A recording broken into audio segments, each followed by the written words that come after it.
All the things you did but never showed me who you truly were. Think I know.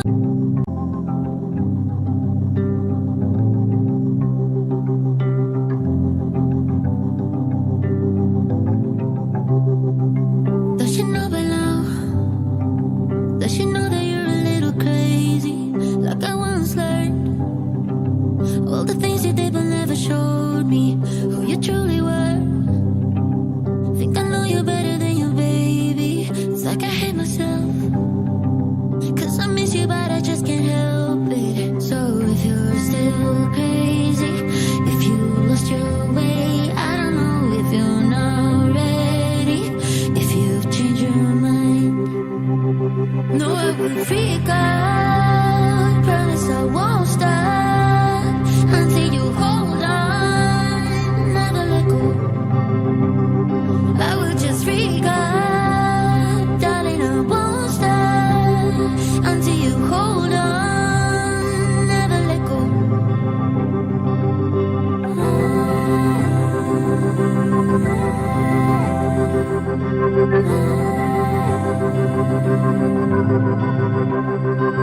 Sure, I figured out that I never ever really got you. It was in my head. Now my pretty little word is turned up. Need a higher ground. I don't ever ever wanna look down. So smile for me. One last time before you soon freak out. So if you're still crazy, if you lost your way, I don't know if you're not ready, if you change your mind. No, I will freak out, promise I won't stop until you show up and never let go. I will just freak out, darling, I won't stop until you hold on and never let go.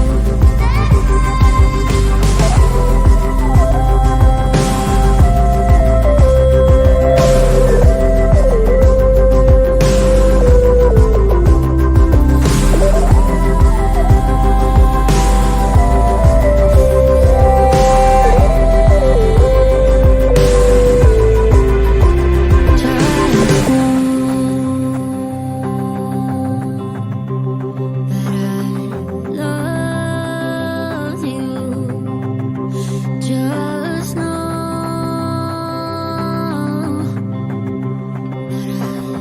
I really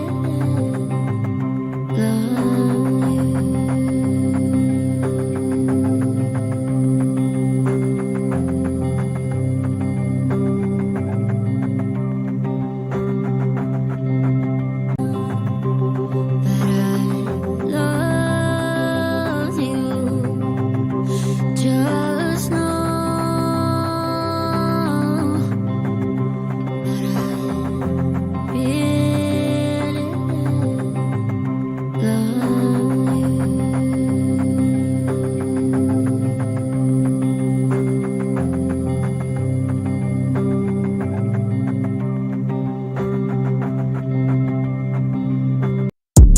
I'ma need safety. Tell her I can't snake me.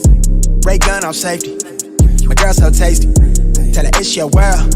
She want the two-tone spaceship. Blow smoke screen daily, so the stress don't faze me. I'm going, I keep it factual. I'm on sabbatical. I'm out in Central America. I need a break from hysteria. Park like the one with the carousel. I get it lit in your area. I'm locked to the vision, it couldn't be clear. You couldn't pay me to care enough. I dare you to hate me supreme with the sound through the stereo. So turn it up loud when you hearing us. We live and it's good in your area. My mama proud, she tearing up and it's going down. Got your girl aroused by these massive stacks like 100 pounds. Running big laps till the sun is down like 100 miles. Tinted frames on me leaning down. I'm winning now. Been a while, you ain't like me then, but how you like me now? Real one, if I hold you down, I'ma keep it there till we in the ground. Jet black when I paint the town, only blue sheets when they pay me now. Treat a setback like a step back. Wave, I got the game in a vice grip. Way up when the virus clear. All my niggas on the flight list. Verbally gifted, take the plot and I twist it. Got it big lit. Sex with the incense, got my mind rents, won't stop, I'm relentless. I'ma need safety. Tell her I can't snake me. Ray gun off safety. My girl so tasty. Tell her it's your world.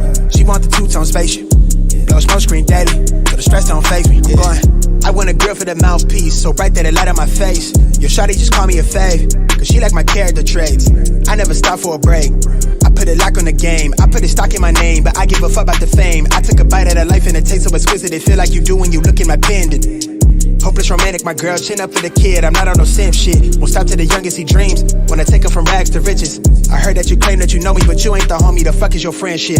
I need the loyalty, back up the royalty. I give a fuck if you notice me. Ain't nobody holding me. Big wave at your shoreline, so they know it's me. Bay boy from the cold seas. Nitro with a new pen, go at ISO, tell him don't reach. Ice cold with it, no fleece. I'ma need safety. Tell her op can't snake me. Ray gun off safety. My girl so tasty. Tell her it's your world. She want the two-tone spaceship. Blow smoke screen daily, so the stress don't faze me. I'm going, hey, look, I'm going, yeah, I'm going, crazy, wave, yeah, crazy, yeah, look, I'm going, crazy, wave, hey, look, I'm going, yeah, I'm going, crazy, wave, yeah, crazy, yeah, look, I'm going, crazy, wave.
What's going on, Allure?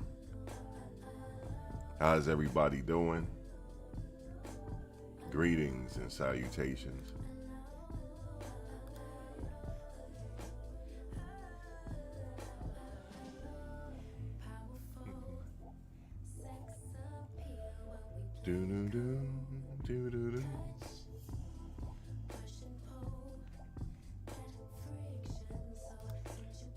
Yo. All right, what's going on, guys? Welcome back. You see the title of this this video. Did Kamala Harris' relationship with Willie Brown help her in California politics? Was somebody else more deserving of that title, or was it because she was dating Willie Brown? Now, just to let you know, this video is not to put her down, but they already coming out with this now. We know politics is a blood sport. We know this, and like I said, they're coming out with it now. All of this is going to come out. So just to let you know, it's that's just the way politics is. It's all going to come out.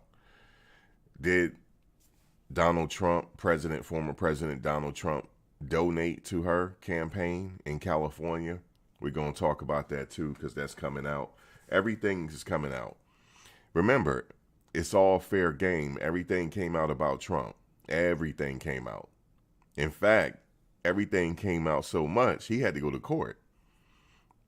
He had to, it's a lot of things. Like when you get it, that's why I don't want to get into politics. Because everything in your closet, if they can find it, is coming out.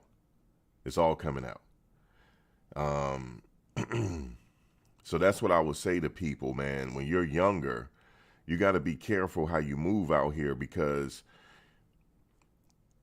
when you're in your 20s and 30s, you're not going to be the same in your 40s and 50s. So whatever you did in your 20s and 30s, and you try to rise to a prominent position, that stuff in your 20s and 30s are going to come out, and people are going to judge you on what you did that back then. Is it really fair? Because you're not the same person that you was in your 20s and 30s. But in the arena of politics, everything is fair game. If it's good for Trump, it's good for her. Okay. Will they be having a open, would this be an open situation here? Or are they going to go with Kamala Harris? Because I'm not quite convinced that the Democrats are fully on board with her. Not fully convinced. I don't think they're fully convinced that she can beat Trump. I don't think they're convinced about it, but that's what they have right now. And you might want to say it's the Democrats' fault that they didn't build another viable opponent to go against Trump. They should have been doing this 4 to 5 years ago. They should have been building a candidate that is capable of beating him. It has to be probably a younger candidate. She is a younger candidate. But some of the stuff in her past is going to come up. And like I said, I don't mind that stuff in her past. That's not what I'm judging her on. I'm not judging her on that. But we're going to talk about it because this man that you see here, Willie Brown, he was very instrumental in her rising in California. We know that she was a prosecutor, but was she deserving of that position? Was somebody else deserving of that position? And she got the position because of Willie Brown. So we're going to talk about that because that's going to be important because they're going to bring that up. They're already bringing it up. The Republicans are already bringing it up. They already know about her. They know everything. But younger people might not know. Okay? Some of you might know, but some of the millennials and Gen Zers, they may not know this. Okay? They may not know because they were too young to know this history. Some Gen Xers in my generation may not know. I know. Just because I even had someone come on my panel that is hardcore going for Democrats right now, but he did a whole thing on Kamala Harris. And he knows. Okay, so my question to you was she ever deserving of that title? How did she rise in the arena of politics? Did she do it? Did she get it out the mud? Or did he help her? If he helped her, that's a problem. Because maybe somebody else was more deserving. But we know in this society, it's all about who you know, right? The most talented don't always get the nod. It's almost who you know. In this life we live in. It's who you know, it's what you know and who you know. It's not, you don't have to be the most talented. You don't have to be the most qualified for the position. It could be who you were dating. And for me, even though that's how life is set up, that's unfair. That's unfair. Okay? Trump got it out the mud. Now, he did have a rich father. He did. He had a jump start. His father gave him a certain amount of money. He flipped that money and the rest was his. The rest of it, he got out the mud. But he did have a jump start. He did. But his father's no longer around. And the stuff that he did in Atlantic City and different things he did in the tri-state, that was just on him. You know what I'm saying? But his dad gave him a jump start. He did. He did have a silver spoon. But a lot of his money he got on his own. So you can go vice versa. You could say, well, he was born with the silver spoon. She wasn't born with the silver spoon. Okay? Even though her mother was a cancer researcher, her dad was an economist. Her mother is from India. Her dad was from Jamaica. She was born in California. But did she have a silver spoon? I don't know. I don't know about that. I don't think so. But, and then she went on to, HBCU. So we all know that. We're going to get into that. But I'm talking about it because they all talking about it. This is coming out. And we all knew it was going to come out. Willie Brown was married at the time. She was dating a married man. Now, he was estranged from his wife. So we got to bring it all out. See, because the media is not going to tell it all. I'm going to tell it all here. You're like, damn, Max, she was dating a married man? Yeah, she was. But he has been out in the open with his relationships, not just her. He's always been forthcoming about his relationship. He was estranged from his wife that he married in the 1950s. But they never got a divorce. Okay, so, but I'm telling you right now, their best bet was to keep President Biden on the ticket. That was their best bet. They messed up here. Okay, they don't need me nobody's listening to me, but you're going to find out in November. Their best bet, see, even though Biden was down, it doesn't mean he could have had a great campaign, which we're talking about. Okay, so if you want to judge him on the debates, fine. Okay, he had a bad showing. Trump had a bad showing as well. So Biden came back recently and had a political rally, and he did really well in that political rally. And then subsequently, he got sick with COVID. And he looked bad coming off the plane. I mean, he had COVID. I looked bad when I was in California recently when I had COVID. But give him a chance to heal, because he had a good showing. But see, they're biting their nails. They listening to the polls. No, he can gain momentum between now and November, because even when November come, he could still be out on the campaign trail to the very last minute and pull those swing states and win this. And then after he win re-election, then at some point give it to Kamala Harris. That's what they should have done. If I was their campaign strategist at this point, I would say at this point we have to go with the man. We have to go with him. Even though you think he's slow, he had a good showing. Let him get some rest. I think that's what it was. Let him get some rest, man. And then let him go out and have a good showing, because he did have a good showing. This was a mistake. This was a mistake by them, because now I don't think the party is 100% behind her. I think they want to have an open primary here. They want to have a open situation here and allow other people to have a chance with the people. That's going to be a mistake as well, because like I said, they didn't build a viable candidate to go against Trump. His storm is something I have never seen before. And he's not a politician. And that's why people like him, because he's not a politician. You need to have someone come up that's 100% real. Bring their flaws to the table, because we all have flaws. So we don't care if he has flaws, because we all have them. Okay, he cheated on his wife. Okay, she dated a married man. They're even Steven now. This was a mistake. This is easy for him to win. Biden wasn't so easy. See, they thought it was so easy for him to beat Biden. No, Biden just had to get it together. He just needed some rest, and he had to get it together, which he got it together in that last event. He did. When he said, "Pardon my back," he was like his old self. I was like, what? He's really popping it. He said, "Pardon my back." He really, you guys messed up, man. It's not too late. Y'all need to go back with him. Y'all need to go back. Y'all need to go back, because y'all messed up. This is a serious error here. She don't have it. She might have the black woman vote, but she ain't got all the black women vote. No, she don't. I know some black women that's not voting for her. She don't have all the vote, and she needs all of it. She needs 100% of it, and she need that white woman vote.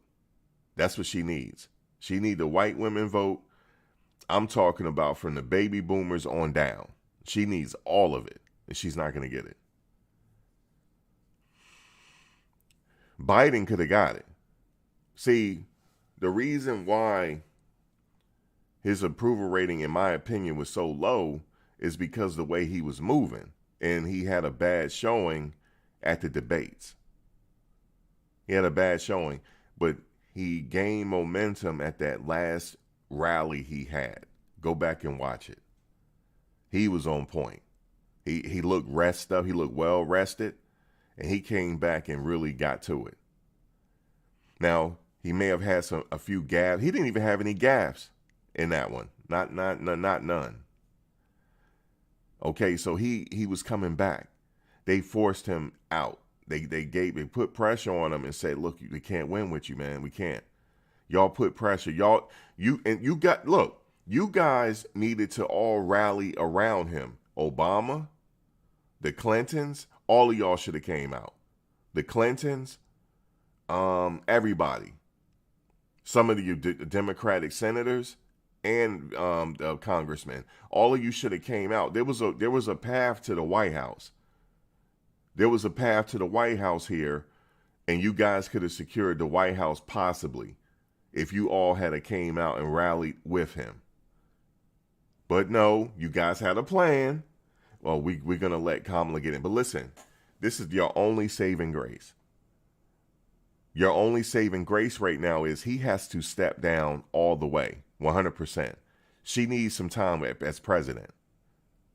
And she only got a couple of months because right now it needs to happen soon before August. So we got August, we got September, we got October. That'll give her 3 months as president. She needs something. She needs to debate Trump as the president. She needs to debate him as the sitting president, even if it's only for a few months. That might be a way to edge this. Because right now, we only have 38 votes. I said, who will you be voting for? I gave people 4 options. Former President Trump, Vice President Kamala Harris, Robert F. Kennedy Jr., or none. Check this out. What's interesting here. I don't believe that Robert F. Kennedy is going to have enough momentum to split the vote because 32% of you guys just said none. That's a problem. She needs to convert you people into voters. That's what she needs to do. That's why I put the fourth option there. She needs to convert you guys, the ones that's undecided. And well, not just undecided, that you're not voting, period, because you don't like either candidate. She needs to find a way to convert you guys on her side. One of the ways to do that is for her to be president now. That's one way to do it, and then maybe make some changes real quick. You know what I'm saying? To benefit the people. That's a way to get it done. Now we're even Steven, but they're not doing that. He's not going to step down. He knows what he's doing. Guys, don't think because for a minute he's in his 80s and he's moving slow, he doesn't know what he's doing.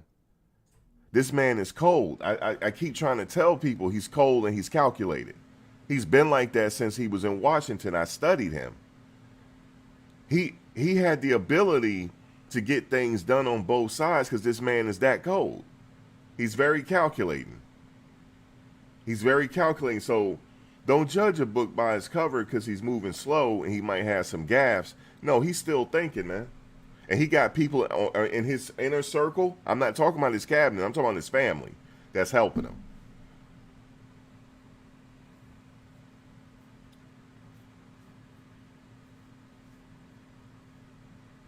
Okay, so right now, this is why I put this up. Only 3% of you said Robert F. Kennedy Jr. 31% of you said none. That's who she has to convert. And 15% of you right now, you're saying Kamala Harris, and 51% saying former President Trump. That's what you're going to see in November, folks. Right there. That's what you're going to see. You're representing the populace. You're representing the constituency that they're vying for. Former President Trump is appealing to the constituency. He's appealing to them because he's a regular person. He's not a politician. He's a regular person. It's just that he got a little bit more money than us. He's a regular person. He got flaws and everything, don't caught cases and everything. And we know that they rallied together for him to get these cases. That's what helped his case even more. They messed up all the way. The only saving grace that they have right now is to let her be president now. Right now. He has to step down. Not by way of the 25th Amendment. No. He has to step down now and give it to her. That will help her. That will help her gain some of the non people that say they're not going to vote. I'm telling you, listen, they need to hire me. I will be a cold campaign strategist right now in the 12th hour. Right now they're in the 12th hour. They almost too late, but there's still some finagling they can do. I'm like, okay, if I'm the strategist for the Democrats, say, listen, guys, listen to me. Let's put our biasness aside right now. Don't judge me by the cover. You guys messed up. Obama, I need you on the campaign trail. Michelle, I need you on the campaign trail. Bill, I need you on the campaign trail. Hillary, I need you on the campaign trail. Cory Booker, I need you on the campaign trail. AOC, I need you on the campaign trail. I need all of you on the campaign trail right now. Okay, y'all need to stop playing. I need y'all on the campaign trail. Okay? All right, we good now? Okay, you're on the campaign trail? Okay, fine. You guys on the campaign trail now. You guys were just sitting back while this man was crashing and burning. And his constituency is seeing this. They're not confident in y'all because you guys are not all together. You guys need to show the people that you're together. Okay, Mr. President, you had a good run. You've been in Washington for 50-some years, sir. You need to step down and give her the presidency right now. I know you're a proud man, but, sir, you're the youngest elected and you're the oldest elected as president. Sir, you had an illustrious run. Today, right now, you got to give it to her before August. You have to give it to her. The succession of power has to change right now. It has to change before August. Before she debates Trump, she has to debate him as president right now so that the people can get at least a couple of months as her being president to see if they're going to be okay or not. We're going to see how the market fluctuates and stuff like that. We're going to see if she can do some things by executive order to help people out in their pockets or something. She needs something before they go to the polls because she don't have enough. I'm just letting y'all know that she don't have enough. And if you guys trying to go with another candidate, Trump is overwhelming. Trump will win this overwhelmingly. This thing will be over by 8 o'clock. Remember I said it. And I'm coming to you guys on a different situation. You thought I was going to sit up here and bash her. That's what you guys thought. No, I'm not. I'm coming here as a strategist. I'm a cold strategist. I'm telling you I'm cold. You guys got to let her be president now. Right now. The succession has to change hands before August. And today is the July 22nd. Y'all got to do it by this weekend. Y'all need to do it by this weekend. Breaking news, folks. President Biden is stepping down. Kamala Harris is currently getting sworn in. The people need to see her get sworn in. You know how powerful that'll be? A woman is getting sworn in as president of the United States. Guys, you can make this race even Steven. You guys can make this race even Steven. It'll be powerful to see her raise her hand. And she's getting sworn in as president of the United States. Guys, that's what y'all need. She'll be even at this point. Even. Now what she will have to do, it don't stop there. What she have to do now, by way of executive order, she can't wait for Congress. She can't wait for Congress because they'll crash and burn her. She can't wait for the Senate. They'll crash and burn her. She got to do some stuff drastic by way of executive order.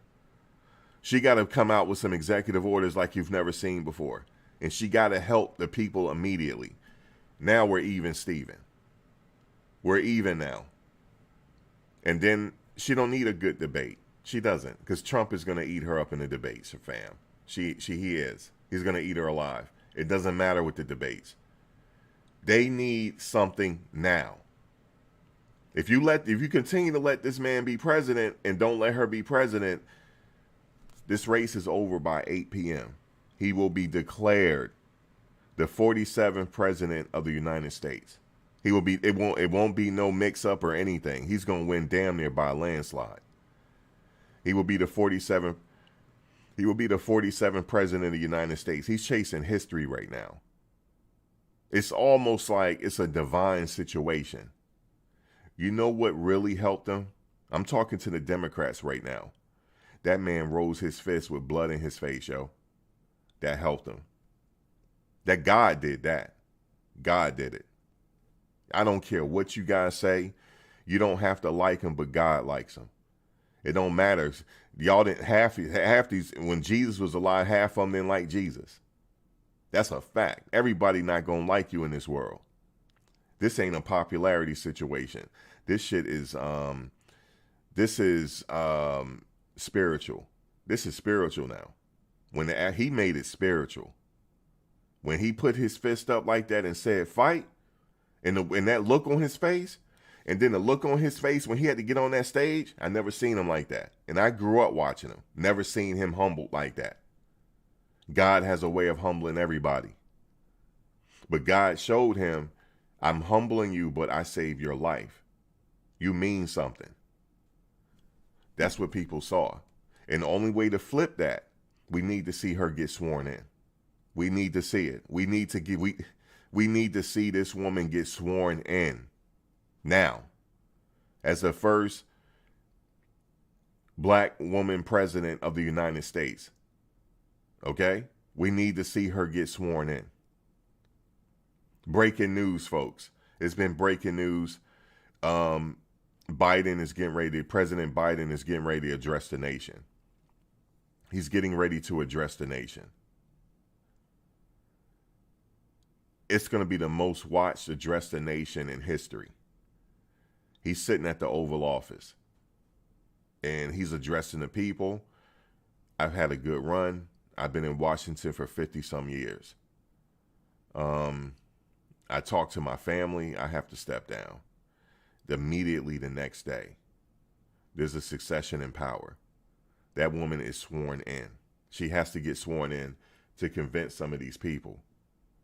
They got to see her. It's something of visual. Some things is visual. You got to see her get sworn in. And then you're going to have to see if they can get comfortable with her for a couple of months. And then she's going to have to make some executive orders here to help the American people out, not nobody else. She got to be thinking American people first. And then this race will be even. But guess what? He's still going to pull it out. This shit is spiritual. I'm telling y'all that. That bullet was, he ain't supposed to be here. He's not supposed to be here. God turned his head. He wasn't supposed to see. Some people, and I'm going to tell y'all something. Everybody don't believe in a higher power. They say they do. They don't. They don't. I would say 90% of you don't. You think you do, but when it comes down to it, you don't. You know damn well God turned his head. Y'all know that. If the ones that know, you know. He's not supposed to be here. See, when we leave here, that's our time to go. We don't know when our time is to go. But whenever you go, that's your time. That wasn't his time. He's supposed to make it to November. He's supposed to. And them evangelicals saw that. She got to get them evangelical votes. She's not going to get it now when they saw that. That man is sitting up here praying now. I had never seen him. Sometimes when he prayed, like he fake praying. No, he praying now. That man was humble. And the first time in his life, he was humbled. He's never had an attempt on his life. Never. That man was the most powerful, one of the most powerful men in the tri-state, man. Or if not the country. This man moved around with Secret Service detail. And he wasn't even the president. It wasn't Secret Service. It was like Secret Service detail. This man always had it his way until that one day. Until that one day it changed his life. I know it did. He ain't supposed to be here. He keeps saying, I'm not supposed to be here. Well, what happened then, sir? Some power greater than you saved your life. Because he turned his head in a millisecond and that bullet hit him. If he didn't, he wouldn't even felt it. He would have just dropped.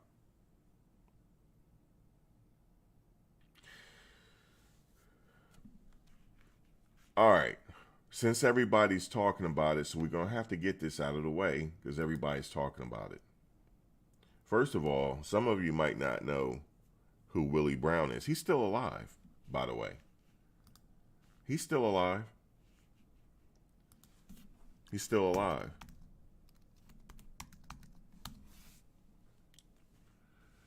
Okay? He's still alive. And give me a second. We're going to get into my next thing. But I just gave y'all that strategy. But guess what? People are so stuck in their ways, they think they won't even hear me. They won't even hear me. But they won't even hear me. I just gave them the blueprint to make this even. They won't even hear me, though. That's just how we are in this world. All right. So,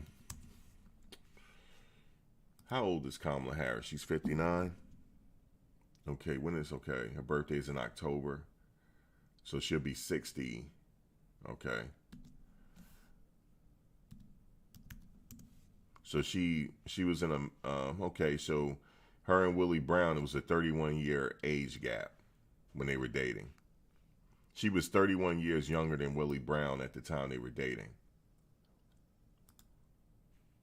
Okay. He's 90 years old. Just to let you know. He's 90 years old. And she is 59 currently. She has a birthday coming up, October 20th, 1964. So October 20th, she turning 60. So 31 years. They got a, let's say 30 year age gap.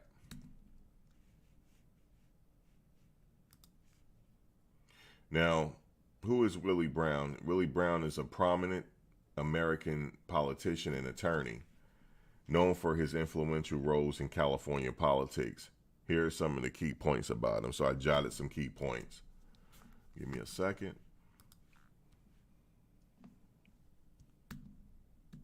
Okay.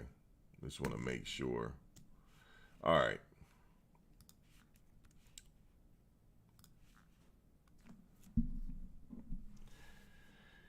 Willie Lewis Brown Jr. was born March 20th, 1934 in Mineola, Texas. He moved to California in the early 1950s. He attended San Francisco State University, where he earned a degree in liberal arts. He then went on to study law at the University of California, Hastings College of Law. University of California, Hastings College of Law. California State Assembly. Brown served in the California State Assembly from 1964 to 1995. During his tenure, he became one of the most powerful legislators in the state. He was known for his ability to build coalitions and navigate the political landscape effectively. Speaker of the Assembly. Willie Brown served as Speaker of the California State Assembly from 1980 to 1995.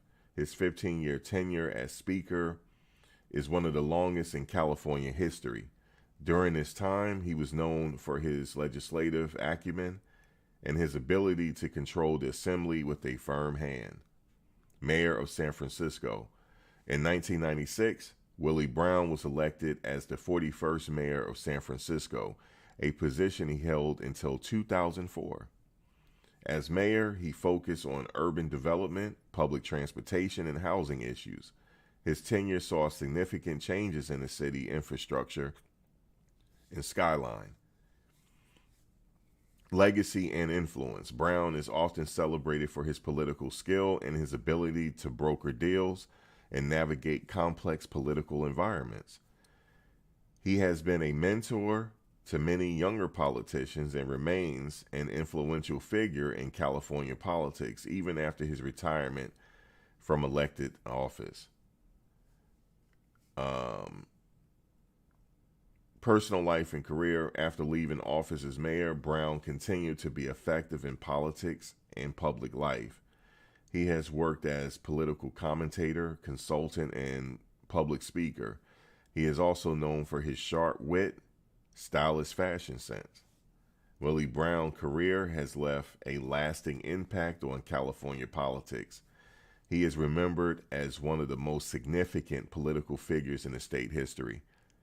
So he was remembered as one of the most significant political figures in state history.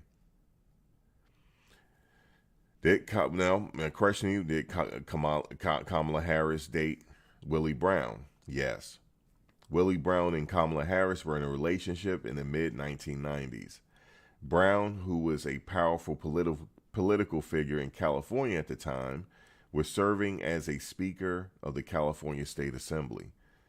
Kamala Harris was beginning her career as a Deputy District Attorney in Alameda County, California. Their relationship has been the topic of public interest and discussion, particularly during Harris' political career. Brown himself has acknowledged their relationship and has spoken about it in various interviews and writings. He also mentioned that during their time together, he appointed Harris to 2 state commissions: the Unemployment Insurance Appeals Board and the California Medical Assistance Commission. These appointments have occasionally been cited in discussions about Harris' early career and the influence Brown may have had on it.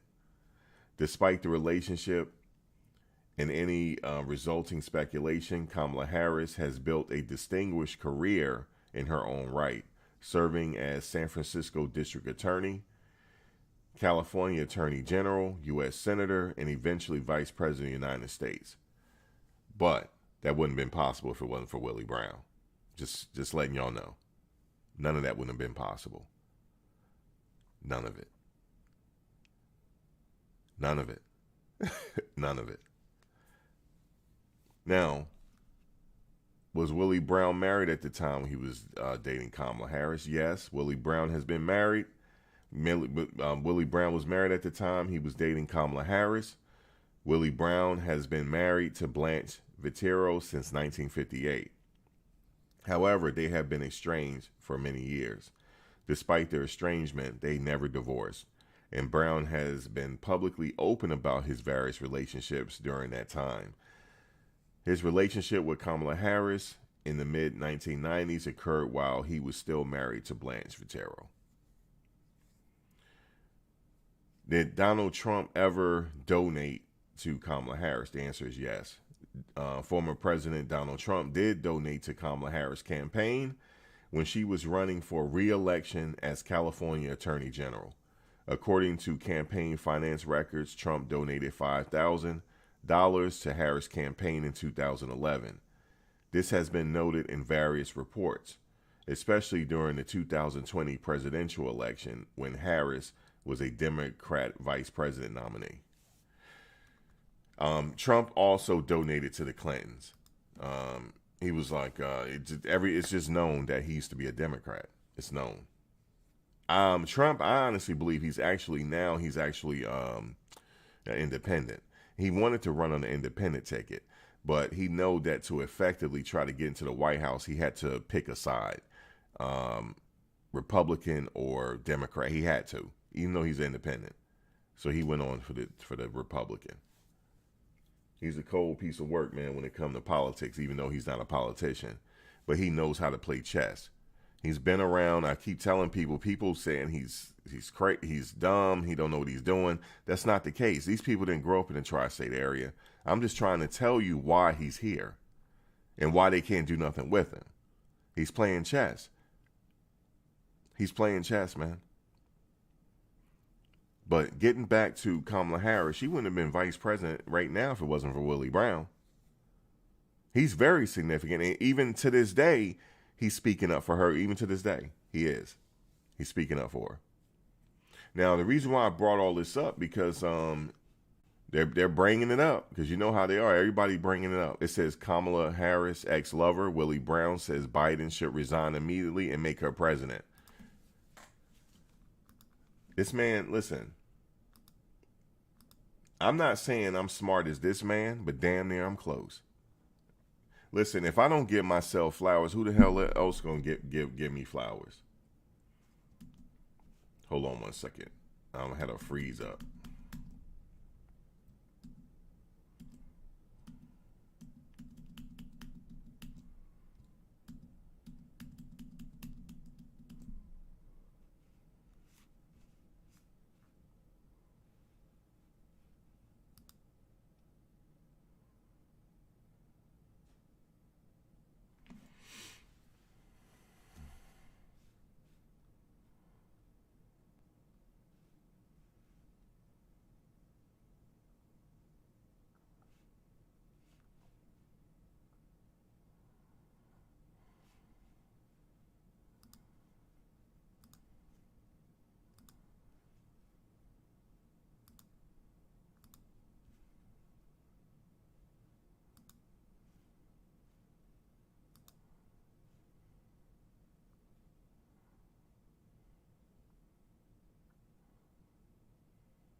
Let's see.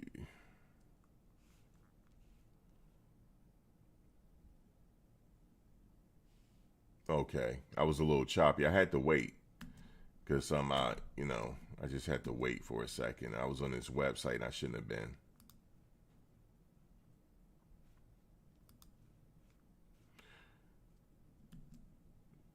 So, damn, it's still choppy. Give me a second. Give me a second. Okay. So it says Kamala Harris' ex-lover, Willie Brown, says Biden should resign immediately and make her president. Hey, listen, man, I got to give myself my own flowers.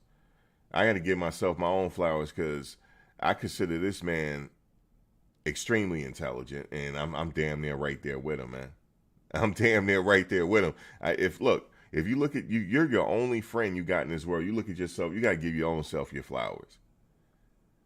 Because he's a strategist. He knows in order for her to win this, she got to be president now. It's something about seeing her getting her hand raised and getting sworn in. Man, she getting sworn in right now. And then the Speaker of the House is right there with her. Because you know the Speaker of the House got to get sworn in. So now she getting sworn in right now. The Speaker of the House getting sworn in. Y'all got to see that. You guys have to see that. You guys have to see that, man. So the Speaker of the House, I'm putting you on notice. You got to be put on notice now. I'm putting you on notice because nobody else putting you on notice. The Speaker of the House has to be on notice now. Willie Brown said it, and I'm saying it. And then look, this is what they're saying. They're being a little petty.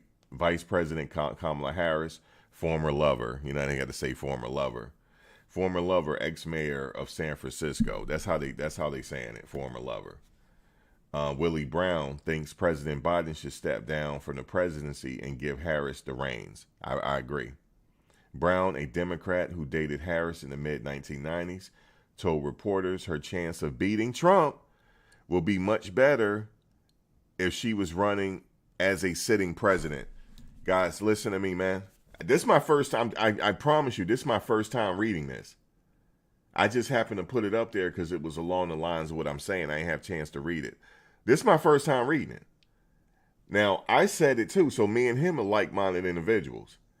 She has to run against him as a sitting president. She has to. This is the election of presidents. Because we had President Biden, President Trump. Now we need President Harris. We need it. Listen to me. I don't care. I know we got some people in here. You dislike me because you know I'm going for Trump, and you know I'm right on this one. She has to be the sitting president right now to beat him. She has to. I don't care whether y'all like me or not. I'm just letting you know that. I had to stick that in there. I don't care. She has to run as sitting president. Do you hear me? Listen again. She has to run as sitting president, not vice president, because we haven't seen her during her vice presidency. So we need to see her now and have her deal with Zelensky.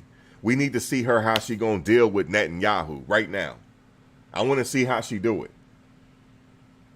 I want to see how you deal with Netanyahu. I want to see how you deal with Zelensky.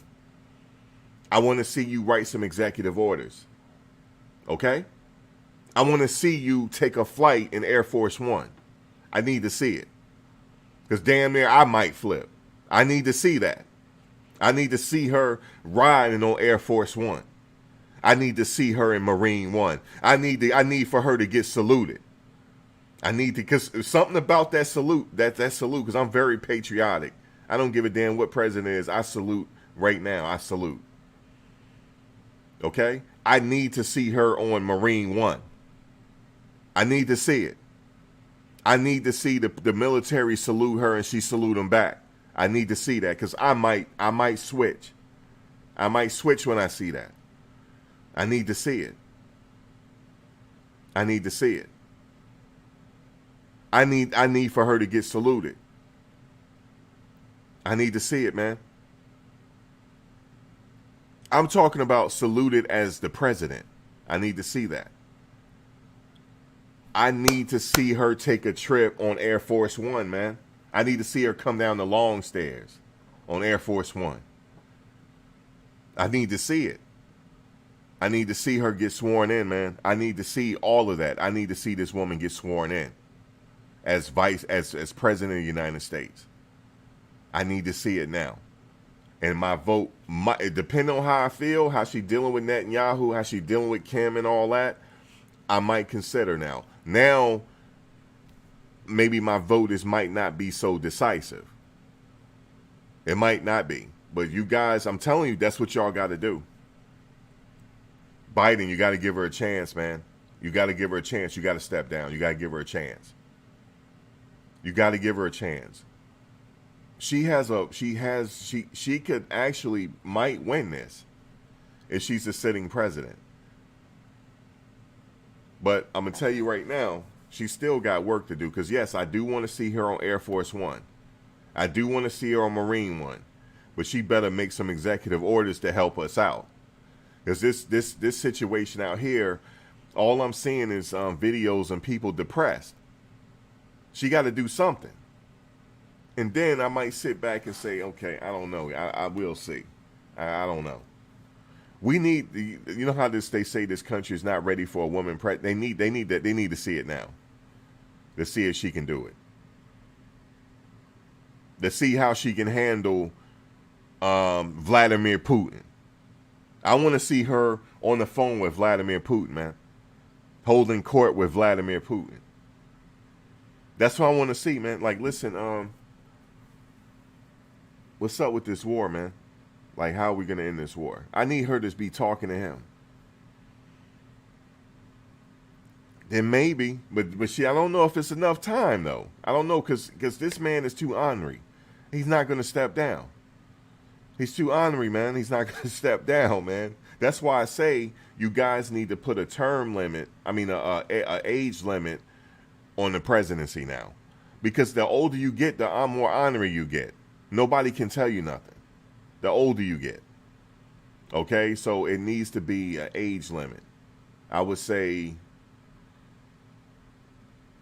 I can't say that because I don't like to discriminate on nobody's age. I really don't. If you can do the job, you can do it. No matter how old you are. So maybe not. She needs to be the sitting president now. Now. Like right now. Like right now, she needs to be the sitting president. And then people might give her a shot. They're like, okay, I see how she moving with Putin and all that. I see how she moving. She can do it. She can do it. She can do it. Now, do I believe she can do it? I believe she can do it. Yes, I believe she can do it. Yes, I believe she can do it. I don't know if I don't think I'm voting for her, but I believe she can do it. Yes, yes, she can do it. Yeah, it's all about who you know in life. Yeah, Willie Brown helped her. Yeah, yeah, he did. He did. He did help her. Fuck it. He did help her. He's still helping her. He's still helping her. He said Biden got to step down. And he's right. Not just step out of the race, step down. Bye. You don't have the whole ceremony when he get on the Marine One and circle DC for the last time. Yeah, that's what they need, man. And then she's standing there with her husband on the steps, saluting him off. How Bush saluted Reagan off. How Trump saluted Obama off. That's what they got to do. Even though even though Biden didn't get a chance to salute Trump off because he was being petty. He didn't even show up. That man's something else. He didn't even show up at the inauguration, man. He didn't even show up. But anyway, that's what's gotta happen. So with all this other stuff and how we need to come together, and I see what y'all saying on Facebook. That's just nothing. In order for her to get that woman vote, I'm talking about all women of all colors, she has to be the sitting president. She has to be the sitting president, man. In order for her to get those votes, she got to be the sitting president. I want to see how she deal with Putin. That's the ultimate. And then call up Kim Jong-un, see how she talked to him on the phone. Okay, I'm the president now. Okay, you have to talk to me. I'm the president. Okay? King Charles, I'm the president. President Harris. Hey, President Harris, congratulations. Everybody else don't had women presidents, well, premiers or prime ministers, as they say. So why not her? She has to do it now. See, I did title it, Did Kamala Harris Have a Relationship with Married Man Willie Brown to Help Her in California Politics? Yeah, but that wasn't all I was going to talk about. I'm talking about how she can get the road to the White House. She has to be the sitting president now. Y'all knew this man wasn't going to make it when he won the first time. Y'all knew he wasn't going to make it 4 years. Y'all knew that. Y'all knew the plan to have her, you knew he wasn't going to make it. But I understand, like, I'm going to tell y'all something. If he don't step down, y'all don't have this discussion, it's July 22nd.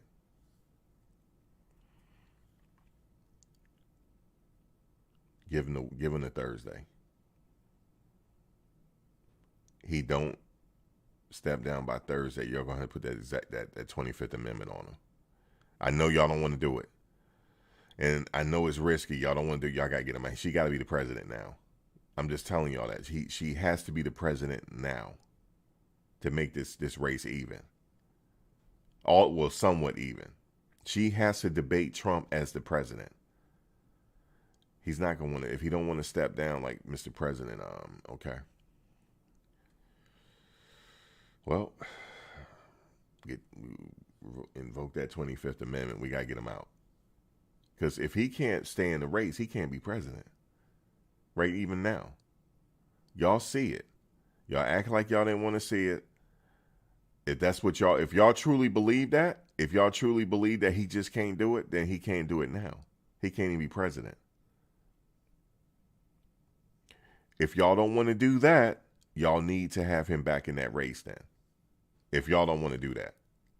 And then if he wins, then let her be president afterwards. That's the only other way. So it has to be all or nothing. It can't be he just stepping out of the race and he completed something. No. He has to. It can't be by the 25th Amendment either. That looks bad. He has to say he's stepping down. And he has full confidence in her to be the president for the remaining term. because that's why he selected her as his vice president. Or is he just saying that? It sounds like he's just saying that. So let's prove it. Okay, if she's the one that you selected, well, she has to be president now. Okay? Not president, not you gonna run, she gotta be president now. Like Willie Brown said. He said it. I didn't say I said it too, but listen to Willie Brown, don't listen to me. Listen to Willie Brown. Because he's known throughout California. I'm not. So there you go. That is the road to the White House. Because y'all have nobody else. And don't even think about having an open situation. Because y'all don't have nobody. Who y'all going to go with? Trump's beating all of y'all. And he beating Vice President Harris as vice president. He's going to beat her too. Now, if she become the sitting president, that'll do something for me. I need to see her get sworn in. I need to see her ride on Air Force One. I know it sounds small, but I need to see her on Air Force One. I need to see her on Marine One. Okay? I got to see her take that oath of office as President of the United States.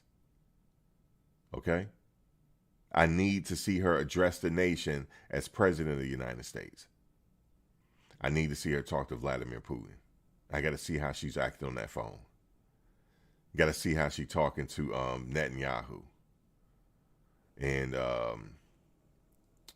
what's the premier of France? What's his name? Prime Minister of France. What's his name? I need to see her talk to him too. Okay? I need to see her talk to Zelensky. Because we know what I want her to say to him. If she say these words to him, I got you. Vice President Harris, I got you. But you need to be president. I need you to tell him you ain't giving him no more money. That's what I need you to tell him. As sitting president, no, we're not giving you no more money. No, we gave you enough.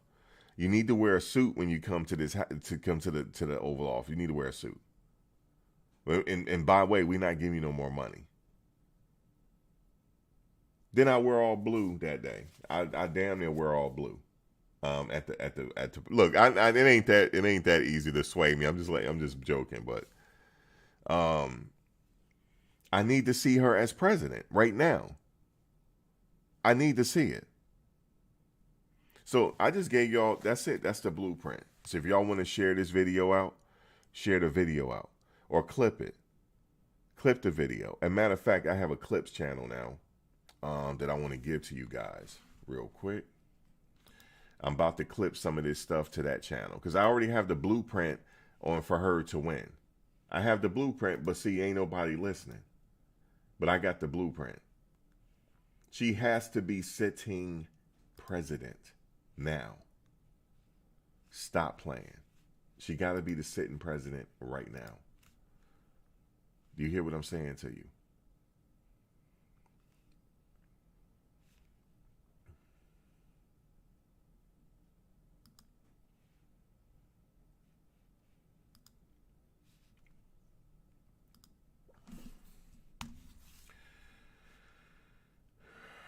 Give me a second.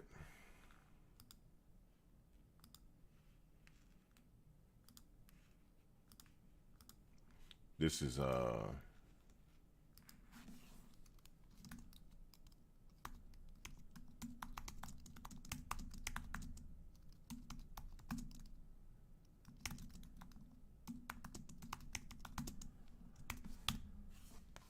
right. That's it right there. She got to be the sitting president. I'm just letting y'all know that for her to have a chance, like Willie Brown said. She got to be the president right now. I know it's time is of the essence, and I know she might be too late, but he has to do it now, this week. It has to be this week. So she needs to go into August as the president. That changes things right there. If she goes in as the president, oh yeah, that changes things. Now people can see, we could sit back and watch her for a couple of months to see how she moved. Now if she sit there, we don't hear from her, okay. Miss Madam, how are we gonna say it? Madam President, where are you? Can we see what you're doing? You know what I'm saying? Can you get on the Air Force One? Can you make some moves real quick? Because she can do it. She can make some moves within them 3 months and move and shake and have some executive orders and to appease to the people. Right? I mean, you do something with the executive orders. I don't know what you got to do. Do something. We need some relief somewhere. Okay? We need some type of relief. Look how much bread costs. It's ridiculous. Okay? And move and shake that way. And guys, and then you be like, guys, listen, if you vote for me, I got 8 years. I got a potential 8 years here to make things happen. He got 4 years left. Okay? But another thing is, Vice President Harris, you have to be real. You can't come out as a politician. You got to get down and dirty like Trump. You got to get down and dirty. If you got to call him names back because he coming for you. So at the debate, it's going to have to be roughhouse. It can't be a political debate. When y'all have a debate, it has to be street. It has to be roughhouse because he likes that. You know what I'm saying? So you got to get roughhouse back with him. You know what I'm saying? You know, call him out his name, whatever you got to do. Whatever he gonna get you back. He gonna get you. You know what I'm saying? He gonna talk about your relationship with Willie Brown now. He gonna get you because he knows. Okay? And then you got to, talk about his dirt. And y'all got to mudsling back the whole time. Y'all got to mudsling. And that right there, that's what people want to see. They don't want to see no politician, man. They don't want to keep saying, oh, I'm going to do this for you, make all type of promises and be lying. They want to see y'all get down and dirty. If you got to cuss during a debate, that might help you. If you cuss a little bit, that might help. This is what I want you to say to him. If he get down and dirty, I want you to say, motherfucker, who you talking to? Whoop! Woo-hoo-hoo-hoo. You got to say that. You got to look at him and say, motherfucker, you talking to me? If you say, listen, Kamala, but you can't say, motherfucker, are you talking to me? You can't say it like that. You got to say, motherfucker, you talking to me? Motherfucker, you talking to me? You got to have the AH in it. You can't have the ER. Okay? Practice it. No, this is how you got to say it. Pardon me. I don't know who this motherfucker talking to. That's how you got to say it.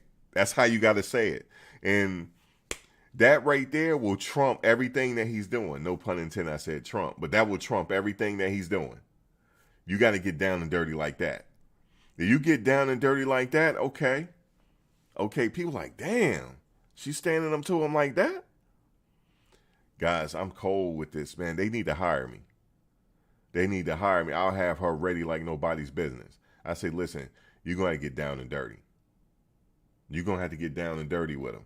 Because he going to bring up, the relationship. She's like, everybody know about my relationship. So what?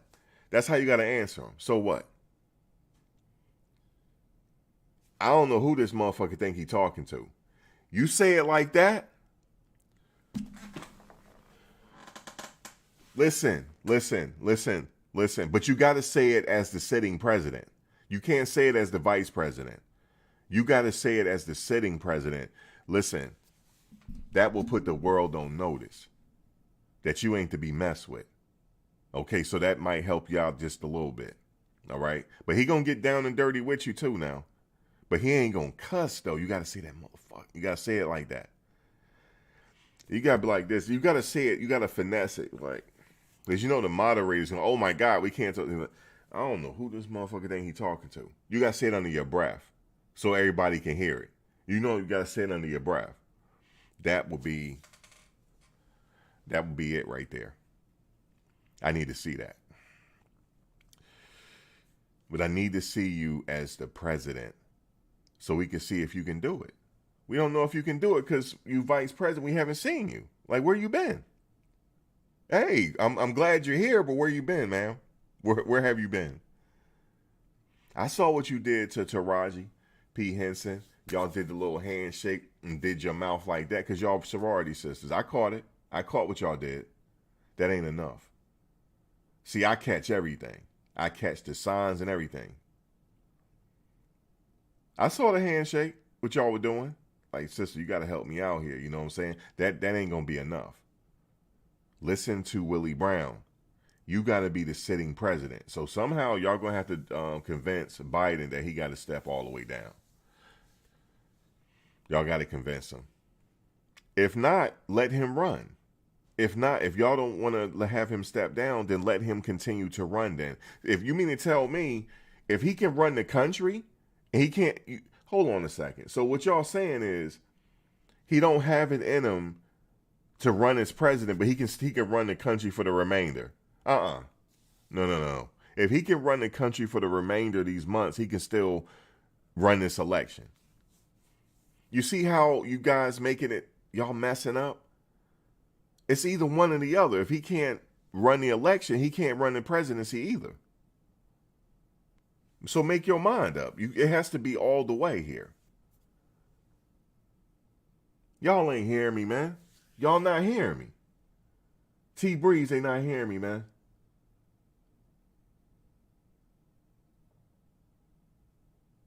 They not hearing me, T Breeze. T Breeze, she had to mumble it under her breath. She's like, I know this motherfucker ain't talking to me. I know this motherfucker ain't talking. She gotta like chuckle with it. I know this motherfucker ain't talking to me. I know. But she gotta look away and gotta mumble it for us to hear it. I know this motherfucker ain't talking to me. And then they gonna be like, the moderator gonna be like, what's her name? She's like, Madam President, we can't talk like that. Okay. And that'll put her even with him. And then he gonna respect. You know what? Trump real recognize her. He'll respect that. Yeah, he would. What else do I have to say here? They ain't listening. They wanna run this politics the way they ran it before. Are you black? You supposed to vote for because you're black? No. Nope.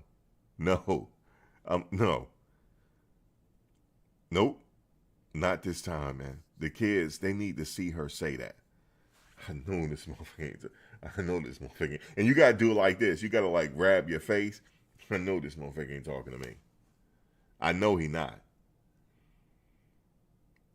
And then people be like, damn, she really brought it to him. You see how Willie Brown is looking off into the distance? He know how to get her there. He's a thinker. He knows how to get her there. He's 90 years old now. Shout out to Willie Brown. I had wanted to be an attorney in my younger days, so I knew who he was. Him, Johnny Cochran, I knew them all. Like, I knew of them all.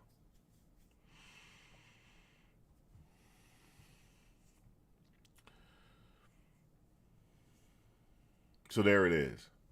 They not hearing me, T. Bree. They not hearing me, man. Half these people are freaking sleep, man.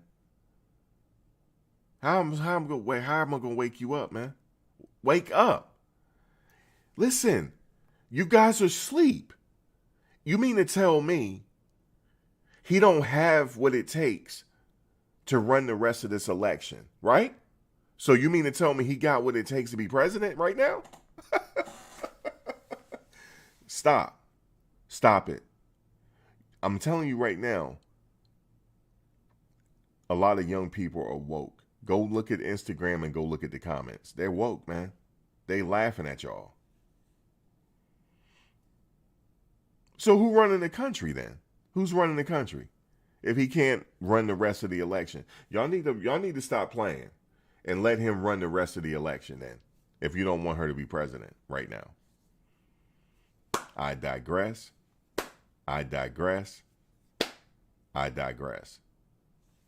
So may it be. So may it be. So may it be. No, hold on. You want me to do it the proper way? So may it be. So may it be. So may it be.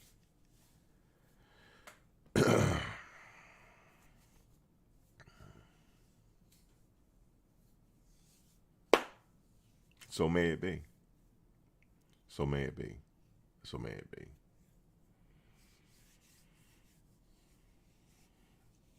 Some of the bros out there know what I just did. If you know, you know.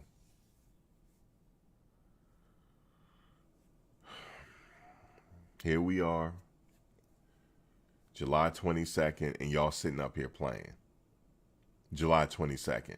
You guys don't know what to do. I told y'all what to do. It's easy. Okay, he has to step down. The American people need to see her get sworn in. That's powerful. She's making history. She is getting ready to become the first president, the first woman president of the United States. Okay? That is powerful. Now we're in reality now. She is the president. Now people's like, damn, she is the president. Even if it's a little bit, she is the president. Her name will be forever on that list as president. That's powerful. You guys don't know what you're doing. You don't. You should have planned for this. This is the way out. This is the way out. She has to be the sitting president to go into that debate. And now Trump is going to recognize. He's like, damn, because, game recognized game. Trump going to be like, okay, I got to go hard now. Now he really going to go hard in the paint. He going to bring up the relationship with Willie Brown. He going to do it all because he know. Trump is not, for somebody that's not a politician, he sure has donated to a lot of people, though. He sure has donated to a lot of politicians, even though he's not a politician. So he knows some stuff. So he's like, okay, I'm really going to have to get down with it now. And there you have it. The race will be a little even. So let's look at this real quick. So we have 101 votes. We have 101 votes, man. Do y'all see it? Look at it. Who will you vote for? 52% said President Trump. 25% Vice President Kamala Harris. 3% said Robert F. Kennedy Jr. and 20% said nobody. There you go. That's how it's going to be in November. Just to let y'all know. Now, if I change it and put President Harris, I guarantee the numbers will go up. Now, we're not going to end it yet. I have to talk to you like, okay, so let me give you guys a scenario. Well, actually, I can't get you guys to answer this, but answer it yourself. I'm going to give you a scenario. So she become president. She has a good showing against Vladimir Putin. Because you guys, we need to see how she deal with Putin. Because he's a rough customer. Tough guy. Like Trump said, he's a very tough guy. And we need to see how she deal with Netanyahu over this whole situation over there. Because I would have to tell him, quite frankly, Mr. Netanyahu, that has to end over there. Okay? That has to end. And that meeting, after that meeting, I would tell the public what I said to him. Quite frankly, that has to end over there. That whole conflict. If you continue to want our support. That has to end, man. So y'all gonna have to come up with some type of resolution. Zelensky, no more money. No more money. Vladimir Zelensky, that has to end too.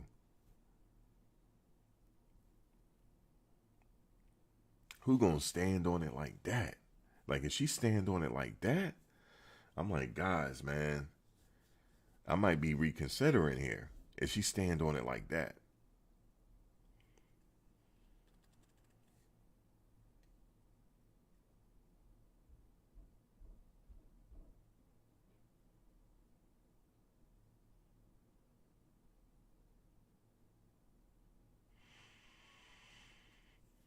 Or is she one of these people how she got to the top, everything was given to her because of who she knew. And she's not really that qualified. Is that the case? But we'll find out if she become president. We'll find out how she handle it. But if I'm a betting man, I think she can handle it. I think she can. You feel me? But if you guys don't want her to be president, I'm going to close with this. If you guys don't want her to be president, then let President Biden continue this race. And then give it to her later.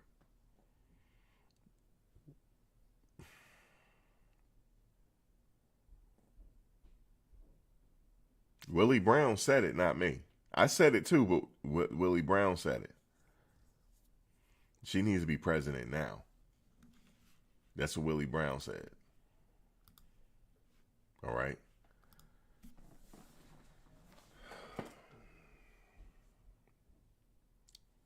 Look at the poll. If y'all don't believe me, look at the poll, man. 51%, 26%, 3%, and 19%.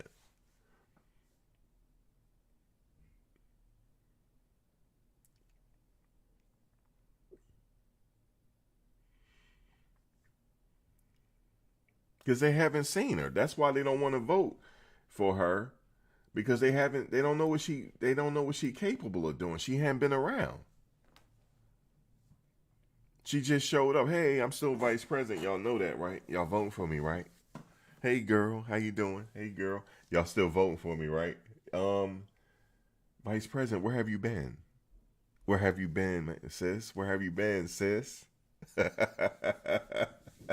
Where have you been? You know this man was struggling? You know this man, where have y'all been? Y'all gonna just let him crash out like that? We ain't sitting well with us like that. Don't let this man crash. Help him. Tell him he need to get some rest, if that's the case. I believe that was the case. They were running him ragged. He need to get some, because he said sometime his days don't end until midnight. That's BS. Not for that age. His days should be ending at 5 p.m. He said, Andrea said, don't worry, she won't be standing on nothing. Damn, Andrea. See how Andrea just came out and said, she said, don't worry, she won't be standing on nothing. The ladies don't even want to vote for her. Y'all don't want to vote for her. See, y'all think she got 100% of that black vote? No, let me tell you what vote she got. She got them sorority girl votes and them bourgeoisie votes. That's who she got. And that ain't enough. That ain't enough. That ain't enough. All right. That's not enough.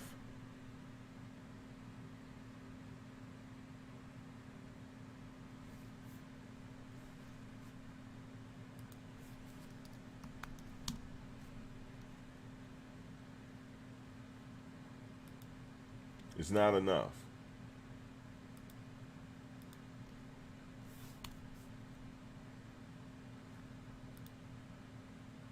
Oh, it's not enough, man, to get it done.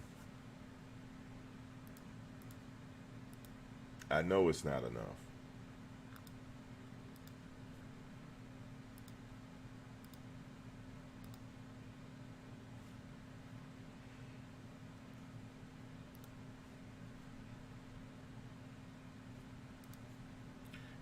If anybody would like to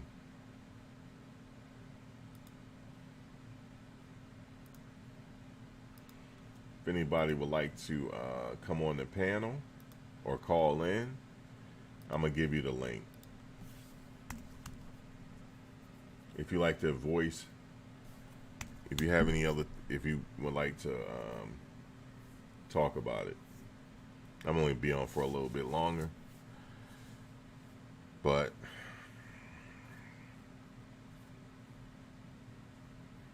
yeah, where's she been, T? Where's she been at? Like, hey guys, I'm here. Um, we need to, and we need your guys' votes. Man, where have you been? That's what I want to say to her. How you doing? How you doing? Where have you been? You see this man doing it all, like running ragged over here, crashing out. Like, where you been? He need help, Mister President Obama. Where you at? Where you been? Y'all not trying to help this man? It looked like y'all trying to form just to try to get on in there, get him out the way. If that's the case, then y'all gotta have him step down.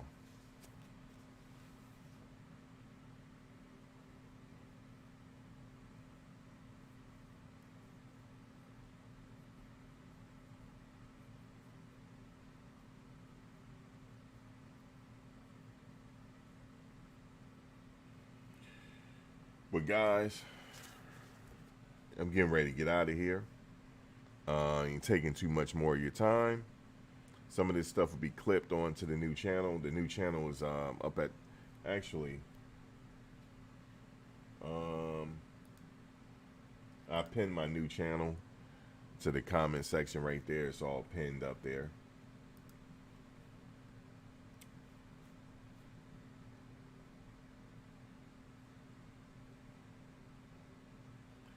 And we're going to end the poll. And yeah, there go the poll results. We had 105 votes.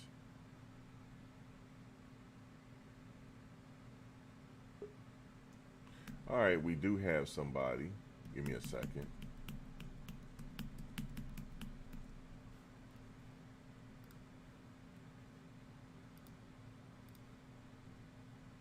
All right, we got Dr. Jones. What's going on?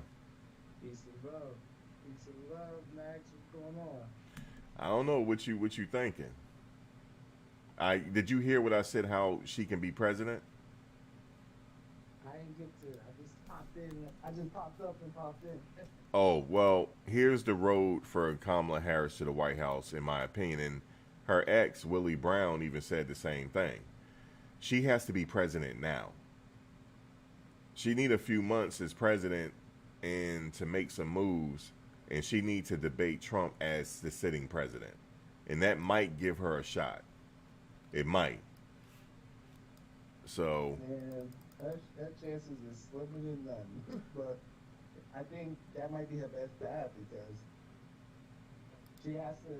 At this point, it has to look like she's been running stuff, and I think the best way to spin it is to make it look like Biden hasn't been himself. He's made public appearances, but behind the scenes, she's been making the decision. If they could go with that angle and try to sell it, that might be their best chance. Because any other chance of that, she ain't got a chance of help. See, and you represent the people that I'm talking about. Like, let me bring Andre up too. Give me a second. You represent. That's what I'm saying. I had did a poll, right? In the poll, there was 20% that said they're not voting for nobody. So she has to convince those people. Because don't get me wrong, just because she assisted don't mean we voting for her. That's a fact. So she has to. Let me just say this. I'm going to get back to, hey, Andre, I'm going to get back to what y'all saying because you made a good point. So what she has to do is, okay, fine. If you feel like he can't stay in the race, well, then he can't be president either. So you become president, and we see how you move for the next, even though you don't have much time, but we'll see how you move until November. And then maybe people might give you a shot. And then do something by way of executive orders to help the communities out. You know, you can do something by the stroke of your pen. Something. You're going to have to do something. But, and here's the thing, to be quite fair here, I mean, he just decided, the weekend, Sunday, that he wasn't going to run again. That's kind of like at the 12th hour now. So now she got to move around and try to make some calls. So this decision by him should have been made a few months ago. Hey, Andrea. Hey, Max. Peace and love, Andrea. How you doing? I'm doing good. All right, guys. Kamala.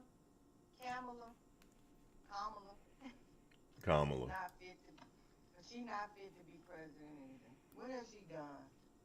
She's just, I think they just put her there. The sister girl, the so-called black girl, you gotta vote for Biden because he got the black girl with him. And we gotta quit falling for this mess. We just gotta quit falling for it. And I'm not even a Trump fan, but I know he would be better in office than she would. And Well, the only reason I like Trump is because he stands strong. I know he's not like me. I know he's a billionaire. He never lived my life. He don't, I know this. But I would rather him be there because he stands strong on whatever it is that he believes. He knows these people. And like you always say, Max, why are they so against him? He's a billionaire and he's a white man. he's not on the type of time they're on. That's what I'm saying. I understand it. I understand it. And I'm not even a fan of Trump. But I'd rather him be there than her or any other Democrat. Look what they have done the last 4 years. All this, I have grandkids. That's all I'm going to say. And all this stuff with the kids and you get extra rights if you're a certain person and you can't speak against this. Come on now. They've done too much. Too much. And Hey, so yeah, go ahead. I'm listening. I was just kind of reacting to what you just said. So I'm not, I don't, these are big corporations, and I think they're making the decisions. It's a lot of stuff going on behind the scenes, so it don't matter. If she did become president, she's not running nothing. Okay, let me ask you guys this. And then, I'll tell the people how they can contact you if you guys got anything to promote. But let me ask you guys this. If you're on the fence, now don't tell me who you're voting for. I don't need to know that. But how can she improve this situation right now? What can she do?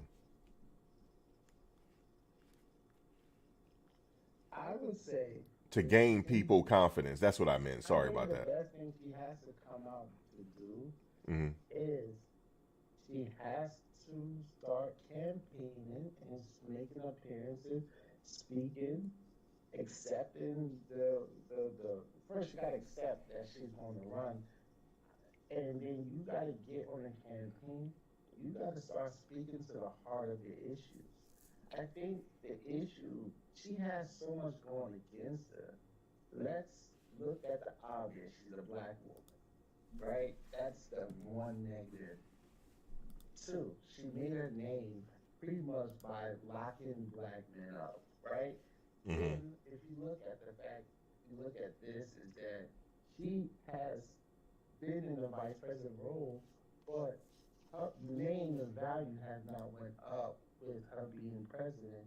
And then the person that our president is supporting this whole war out there in Palestine. Is supporting the Jews with that situation. So they funded a genocide. All of this is wrapped against her. The very thing she needs to do is try to address one of those issues. And you can't really address your prosecutor because you're no longer that. Their best bet is try to speak against the war, and I don't think that's going to happen because there's too much, the dollars is run deep. So I really think her best chance is to do something that she may not be able to do. And that's why I don't have much hope for her. Mm. She's not going to speak against the war because they Right. support it. They support it. Right. And that's We why got a war on the streets of America. All over America, we have a war. Why are they sending money to other countries? You got to solve problems. No problems are being solved here. You're sending money elsewhere. Right. These people are just games. They just playing games with the people. Right. And they get folks all emotional. And then they get people when they can't get their way out in the street acting a fool. And then you got people that's just listening that's already on edge that'll go do something crazy. It's a whole bunch of stuff going on. It's just psychological. So check this out. So on the panel right now, we represent two different age groups. We have Gen X and we have Millennial on the panel right now. And I said that she's going to have to appeal to the Millennials and the Gen Zers, particularly the women. I think that was going to decide this race, particularly the working class women of all demographics. Um, but I'm telling you right now, I speak to a lot of millennials and Gen Zers. They're awake. They're awake. They see things for what it is, and they don't want you to sugarcoat anything with them. They want you to tell them the truth on Yeah, what the reality is. Am I right, Dr. Jones? absolutely. Because what happened is this. One of the things that you cannot, what you have to do is this. One of Mm-hmm. the things that the Republicans have done very well is getting the information they want to the millennials and the Gen Zers, Mm-hmm. right? Regardless of how you feel about the information, their marketing, you can clearly tell that these things, their ideas, is being marketed to the masses because those are the ideas is this. And there's a lot of people that I'm Right. seeing from a Gen Z is tired of the liberal issues. And it's not because and it's because and especially from a black space, being a black person, the liberals try the liberal ideology is like microaggression racism. And that's what they're attacking, that and dispel of that, and that's why you'll see a lot of people not going to that side. What I feel like what the problem with the Democrats are doing, they're playing my mama's mama politics. Like, and the fact is, you had Joe Biden in there for 4 years, and no, and we saw. I've seen the decline. People, the public, seen the decline. And it seemed like they was ill prepared after this. It seemed like the Democrats has not done anything other than the mockery stuff of the whole bad Bush body Right. thing. Outside of that, we haven't really heard Democrats and their ideology reach the TikTokers, the Gen Z, the millennials. Right. They're not hitting those issues. So you already are emulated. To me, if you ask me, and I know we're going forward because we can't really go backwards, but Kamala Harris should have been out here making content guided to these these millennials. So when it's time for re-election, at least they have information out there that can sway the public. And to me, they don't. They're not even.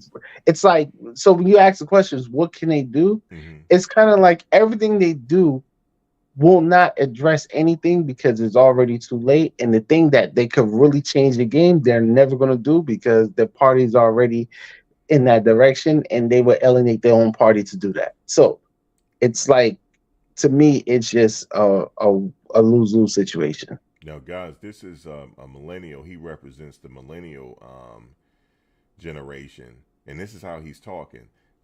You can't. These millennials are awake. They are astute to a politics. They know the history, and they know it has failed, and they want you to be real with them. And I'm telling you right now, a lot of these Gen Zers, they're talking the same way. It's a So fact. yeah. So do you guys what? Okay, my question, you guys, is if you were on her campaign, if you were a strategist, what would your strategy be right now? I know you said that you want her to get out there and hit the campaign trail. Like you said, you did mention something about social media. Do you think it's too late at this point? Do you think it's too late in the game? Because what do you think? Man, 3 months ago was too late.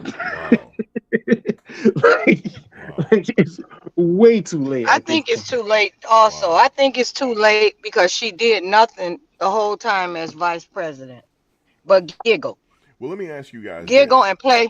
and play sister girl moments with some of these other black Democrats that are put out here to mislead black people. And not Because to that's all they mention, do is mislead you. Most of them, when you were talking the other day about these people that they put out here to mislead you, they everywhere. Yeah, they They are. are everywhere. When you said that, I was in total agreement. They are everywhere. And if you run into some of the people that's trying to mislead the young and you ask them questions, they pretty much get mad at you. Hey, I've Candace. had people want to fight me because Yeah. I'm not a fan of Obama because they can't tell me who he is, where he came from, um, what did he do, and I'm not a fan of somebody just because they black. Right. I don't care who you are. I watch actions. What are you doing for the people? It's not about what color you are or how well you can dance or how well you can pander. Yep. We're I don't past care that. about no Yeah. basketball. My grandson play basketball. I don't need the president throwing the ball in a hoop. Yeah, we're past all of that. We need to know what Yeah. you're gonna do for this country. And Candace And agreed I'm with you, Dr. Love. She said, as a young millennial, I agree. So we're getting the okay, voice. Max. I gotta go. Okay. I had to jump in on the conversation because I've been in and out. Yeah. I'm kind of doing stuff, you, but listen, I appreciate you having me up here. And Anytime. everybody, just start thinking. Look around you and see what you can do to help people that you touch every Anything. day. Don't worry. I mean, yeah, we have to vote or whatever, but also look around you. Who do you touch every day? Your cousin, your sister, your brother, your neighbor. Let's starting there Yep. before. I mean, at least you can change something, but you may not be able to change the world, but you can at least change something or make something better for somebody else. Yep. I'm old. That's all I'm here for now. I'm not here for all that extra. I'm here to help whoever I can and try to talk to the youth to make them start thinking because for many years we've been taught not to Hmm. think. Yep. or We're thinking have now. All of us. people think for us, like have Yes, systems yes. think for us. So I agree with you, and thank you for all you shared. Right. Peace and love to you, Andrea. Yeah, I'm a little old, so sometimes I don't be holding back on people. I don't hold back. Listen, And but Hmm. I appreciate you guys. Thanks Max for letting me come up and Oh yeah. I always Anytime. enjoy. Anytime. All Yeah. right, you guys have a All good right. You rest of the too. day, Have and a I'm gonna good be one. listening from below. Okay. Yeah. We need action. We need if she gonna do something now, she gotta do it as president, and we so. need some action. And the last thing, and you said this in your video, and I'm probably going on a little bit because the truth is, this is probably the most public I'm gonna have a conversation on this No, because I I'm know really that's right. going. I feel you on that. I'm not having a public. I'm not having a conversation. I remember a few years ago where I said, "Yo, I made this great post about on my Facebook about Oh, be voting and careful not with voting." Facebook. Yeah, I'm done with that. I'm not Yeah. having. I see everybody saying I'm staying quiet on this, and the reason why is because I realize what's happening. Right when it comes to politics, right? People don't often think outside of what's put in front of their face. Have I've never once heard anybody on my Facebook speak about someone that's not a Republican or a Democrat, and there are other parties that's out there. But it's like no one is ever listening to the best option. One of the things that the Democrats has gotten away with for years is when it comes to their black people, being just better than Republican, not being for black people, but being better than Republicans. That's what they've done. It's just act in a way that gives us this false sense of security of knowing that they got our back when in reality it's never been that way. So the politics has to, and then number one, you can't. Most of the Black America, there's not one person that's going to their office or to their screen and speaking on Black issues. If you're talking about the Black working class, so there's not much representation, and it's not us, and it's like You have to come and go to the places they need to go. And to me, if I was going to advise Kamala, Kamala, Kamala. Kamala, sorry, Kamala, on what's the first step she needs to do, she needs to get into the communities, not the black excellency, not the black boulets, but the working class, the people. Go to places that she can get and speak directly to people and their issues.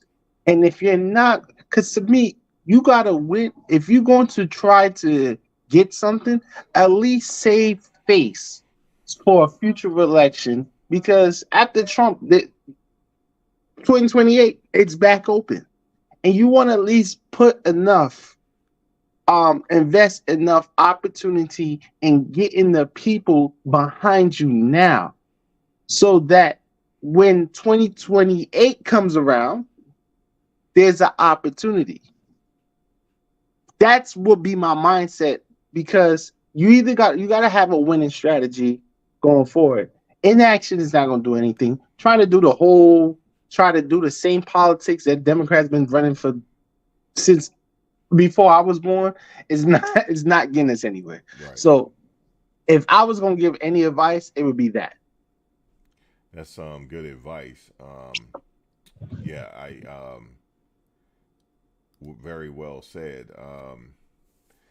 Well, Dr. Jones, we're now coming upon August, and we know that people are going to go to the polls, or people are going to be mailing their early ballots in, but the polls in November, that's quickly approaching. We know how time moves.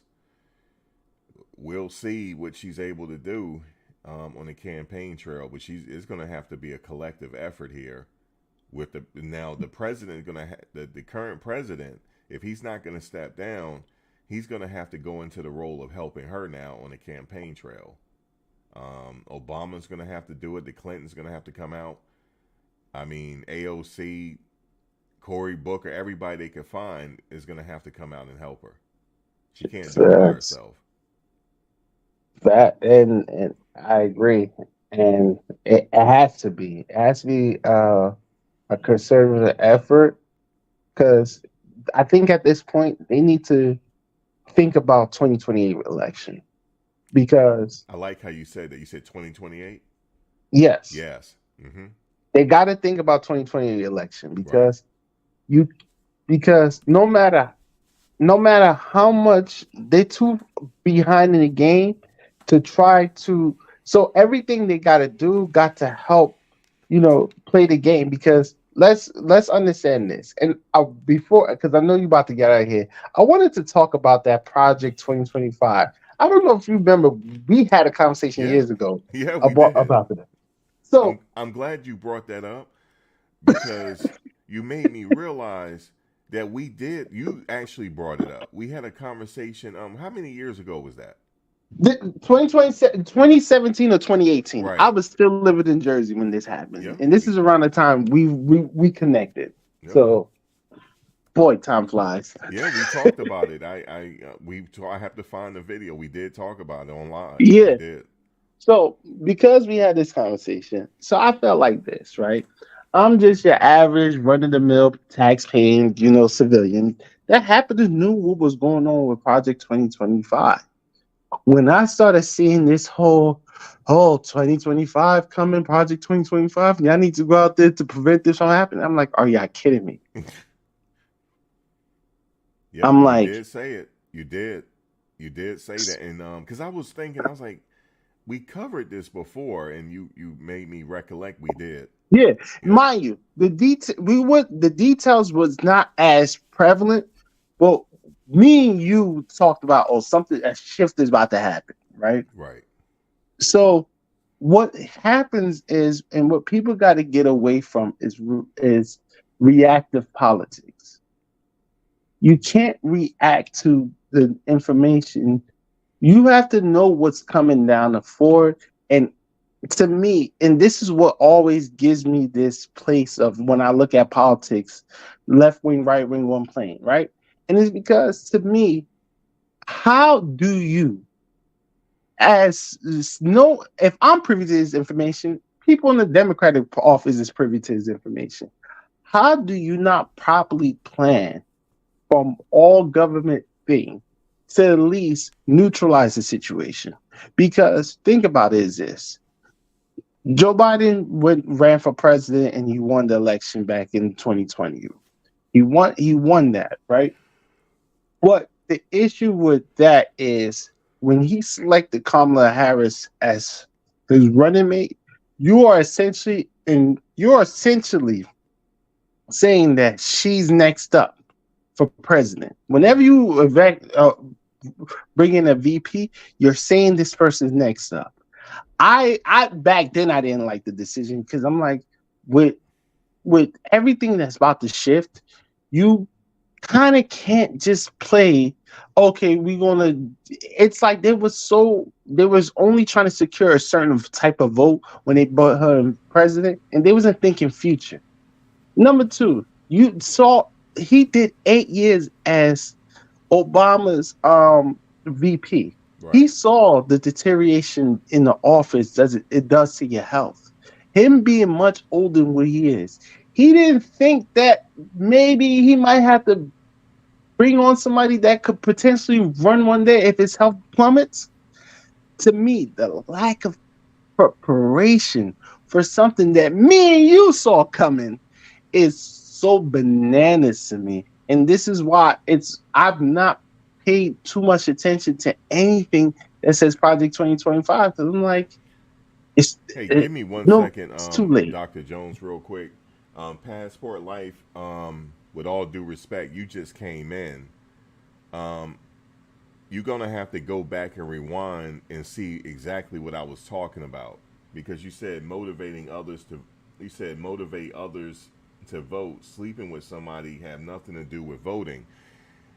You probably want to delete that comment. You have to go back to the beginning of the video till now to see what I was talking about. The video has nothing to do with that, actually. The reason why I brought that out because people are going to be using that against her. But I gave the blueprint on how she can win.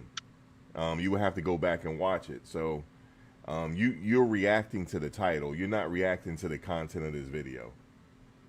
So just to let you know. Yeah, so that's kind of like my whole like asking like, yo, what are they trying to do?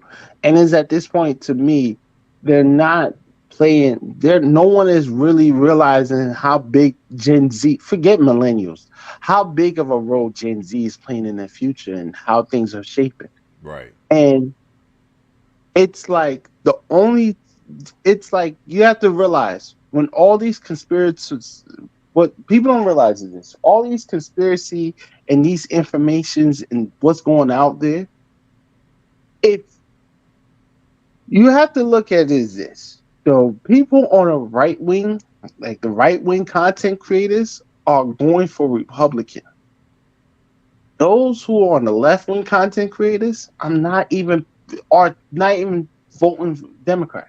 They're not looking at Democrat. So that tells you that the right wing is finding a way to reach their younger audience. Democrats are not trying to reach their audience because they are alienating those people that's even on the side that they could possibly reach. And that to me is crazy.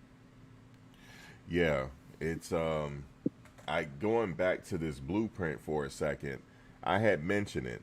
I said, let me go back to the beginning because some people they just came in. So they brought up this whole situation with Willie Brown because she did date Willie Brown. I mean, they were out in the open about it. Yes, he was married, but he was estranged from his wife. He just never got a divorce. And he was very instrumental in helping her in California. This is a fact, right? So moving forward, now, Willie Brown also said this recently. He said she needs to be the president now. We need to see her working as president now to see what she can do. And I had mentioned it's something about her seeing her get sworn in as president of the United States. I said it's something about her getting on that Air Force One for the first time. I want to see all of that. I want to see her get on Marine One for the first time. I want to see her talk to Benjamin Netanyahu. I want to see her talk to Vladimir Putin. I want to see her talk to Kim Jong-un. I want to see her talk to them to tell them how she's going to move forward if she's president. The world needs to see this, and also the country needs to see this, because we haven't seen her within the last 3 years here. We haven't seen her. So why should we vote for it? And also, I mentioned another thing. If the Democrats feel that Biden cannot win and he's not fit enough to be president, well, he needs to step down. He needs to step all the way down and let her take over the reins. Willie Brown said this, and he's very respected in California politics. He even said it. You have to give her the reins now, even though it's not enough time, but she needs to debate Trump as the president of the United States. She has to do it. They have to have it that way. And then she may have a shot here, because I just did a poll and 20% said that they're not voting for anybody. She needs to convince those people, and also convince the Gen Xers all the way down to Gen Zers, women, that they need to vote for her. But we need to see what she can do. We haven't seen her within the past 3 years. So this is a fact here. See, some of us, we're not just going to vote for her because she looks like us. I'm not going to vote for her because of that. I want to know, can she run this country? And can she help the community? Because the community needs help. Look at what the cost of bread costs right now. Inflation is at an all-time high. She needs to help out the community by way of executive orders. Whatever executive orders that because she's not going to be able to, it's too much, it's not enough time to be working with Congress right now, because they're only going to stall her. So what she got to do, put out some executive orders to see what that could do. So she need to do some work as president right now. That's what I said. Yeah, what were you saying, Doc?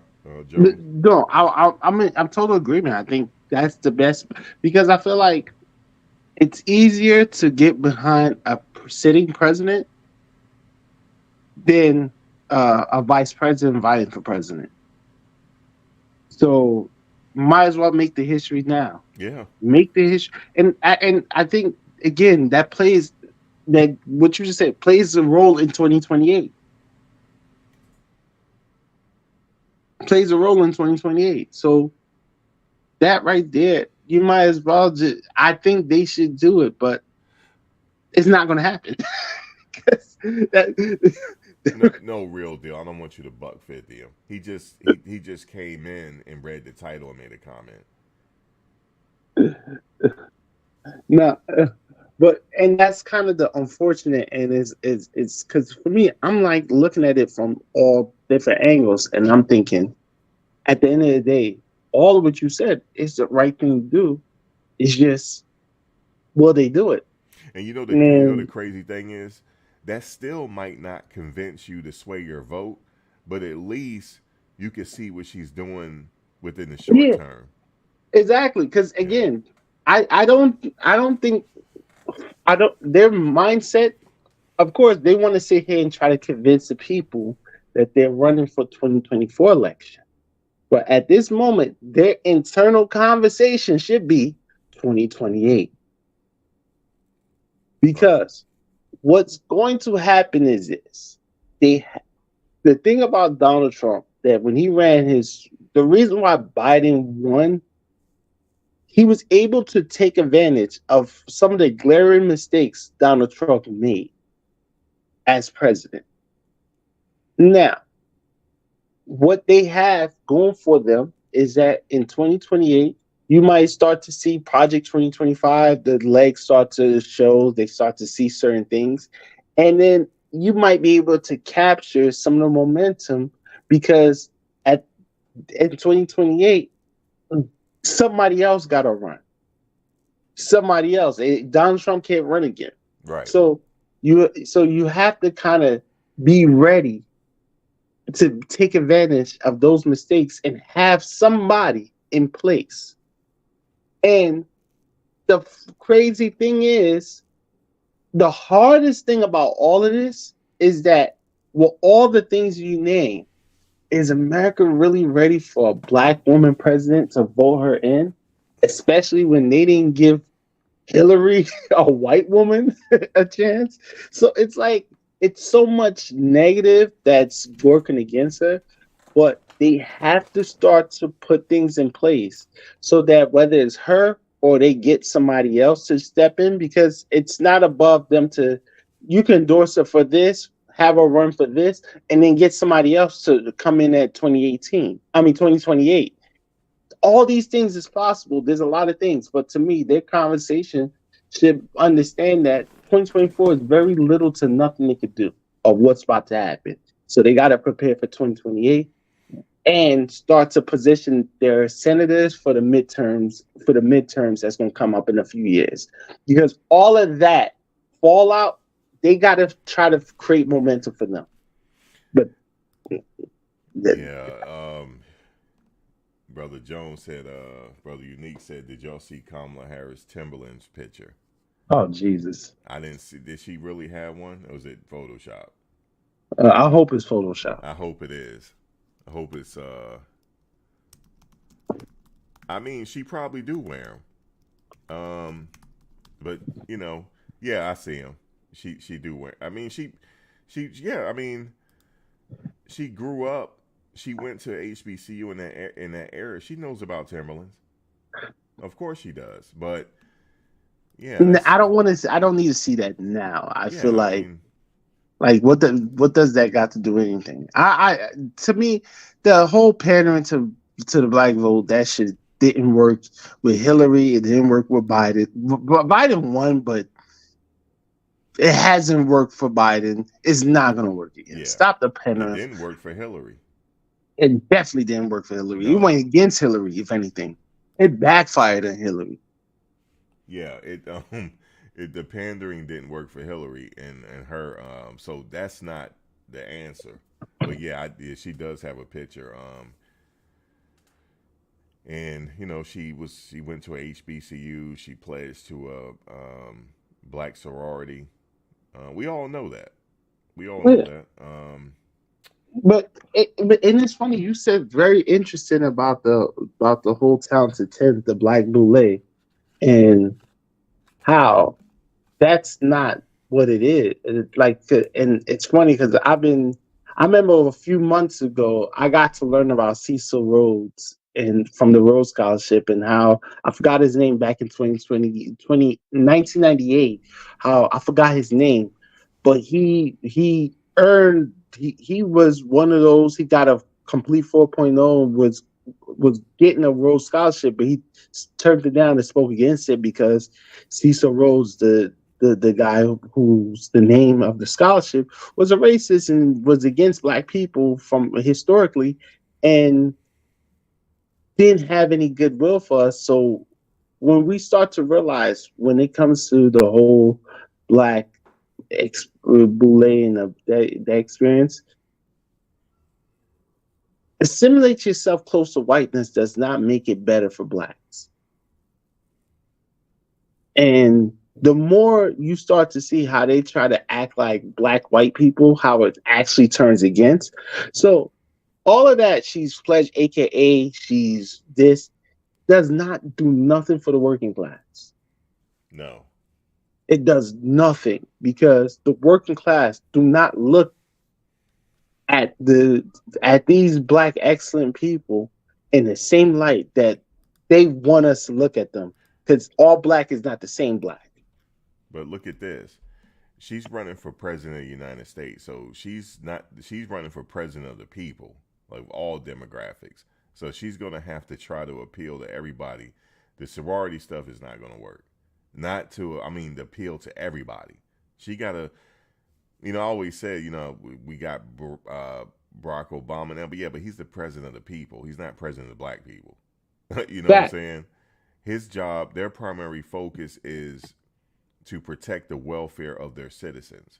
So can she come in and protect the welfare of her citizens by way of putting some programs together, do some executive orders, do something? Because it's hard out here right now. People are feeling the crunch. It's hard for people to buy a house. What can you do by way of executive order? Because this can help her. secure that presidency. It can if she's running as the current sitting president. This can help That's a her. fact. Yeah, for a fact, it can help her. It can help her very much. I Yep. think that's kind of like her best strategy going forward is becoming president. But that's something they have to do. And to me, I don't think they're gonna do it. they're not gonna do it. I don't think I know they're not because Yeah. you gotta. Are they really about to me? This is where the whole powers to be conversation comes in. Is the powers to be about to elect a black female president, even though if it's for a few months? They will have no other choice because They if he will have steps no. down, she's it. There's one thing you'll know is that though they will bite their nose to spite their face. Yeah. If you know what the type of people, yes, it's the smart thing to do, but is it the thing that they are willing to do? But here's the thing. Here's my rebuttal to that. Well, then let him continue to run in the race. Then, if they don't want to do that, let him. I Continue, agree. Because if he can't, because he had a good outing. The last outing he had was really good. Yeah, So he just needed some rest. So if he just needs some rest, let him get some rest and let him get back out there. Now, if you feel like he can't do it, then you feel like he can't be the president either. So he got to step down and let her take over. That's how I feel. I agree, but the problem is that they're to play devil's advocate to counter your argument. He could still be good enough to run for president, but he's not good enough to do another 4 years. And if he was to win, he might got a good year in him at best.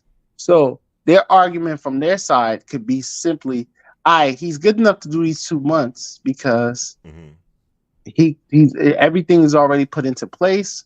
All you got to do is make the appearances, do the things he do normally, and all of that is routine. But if he has to campaign and run for president, then that's a whole campaign tour he got to go through. That's a whole big energy that he probably don't even have to do because he may not get the rest he needs to be able to do that effectively. So I agree with what you're saying, but to counter that argument, that's something to look at it from that perspective. Okay, well, if he can't perform the rigors of the job, then he has to step down because that's part of the presidency. You have to run again, and you have to be on the campaign trail, and you have to deal with these world leaders. If he can't do all of that, then she has to take over because she can do it, and she can. Yeah. But the question is, and I'm gonna ask you this question. Maybe let me ask you this question. I'm a little younger than you, but out of all the vice presidents that we've seen, tell me, has there been anyone who's been more relegated to behind the scenes than Kamala Harris? I'm with you. I don't know. Because to me, I feel like Gore was vice president. He did a lot of things, and while he was vice president, and that was the thing that to me is that I was a little young with the Al Gore thing, but from what I hear, you could tell that the way they was prepping them up to take over at the Bill Clinton's 8 years were up, and then I saw Obama and Biden where they even had vice president debates, so you got to hear. You got to hear Biden speak for himself on these issues. You got to hear certain things. He did some addresses and stuff like that. Right. So I remember seeing Biden, knowing Biden is. Kamala, I haven't heard. There haven't been anything for her to speak on. It's like she's been relegated more to the background. Yeah. And to me, I do not think they had any intentions on supporting her claim for presidency when they elected her as vice president. That's the way I feel too. like I said, you might not remember Gore, but he was out there. Even Bush Sr., when he was vice president under Reagan, he was out there. Then you can probably make an argument with Quayle, but let me see. All the other vice presidents we haven't seen her that much. So what I'm saying to these people are, if she wants to win the presidency, she has to be the sitting president now. If they feel like he can't continue, well, he can't continue as president. She has to be the president now. We need to see her active as president right now and go against him in the debates as the sitting president. She will have a shot at that point. If you just want for her to pick up the election now and try to, it's too late. It's too late. It's almost too late for her to be president, but I would love to see her get sworn in as the sitting president now. I would love to see her take a ride on that Air Force One, on that Marine One, and talk to Vladimir Putin. I would like to see her talk to Netanyahu to see how she handled herself with these world leaders. We need to see it now. And we also need her to make some executive orders to help the people now. That she would have a shot in November. Remember I said it. She would have a shot. And I know they want him. Listen, Dr. Jones, I know they want the president to step down. I know they do. They want him to step down. Of course. Of course. They want him to step. And look, Willie Brown just said it. He said he needs to step down and let her take over now. For her to have a shot. But overall, and to go to the conversation, I think at the end of the day, it's off the question. And then I've heard enough lack of respect spoke on Kamala's name because of the whole issue with the Willie Brown situation. So it's like they need to do something to prep her to change the respect factor. Yeah, they got to do something.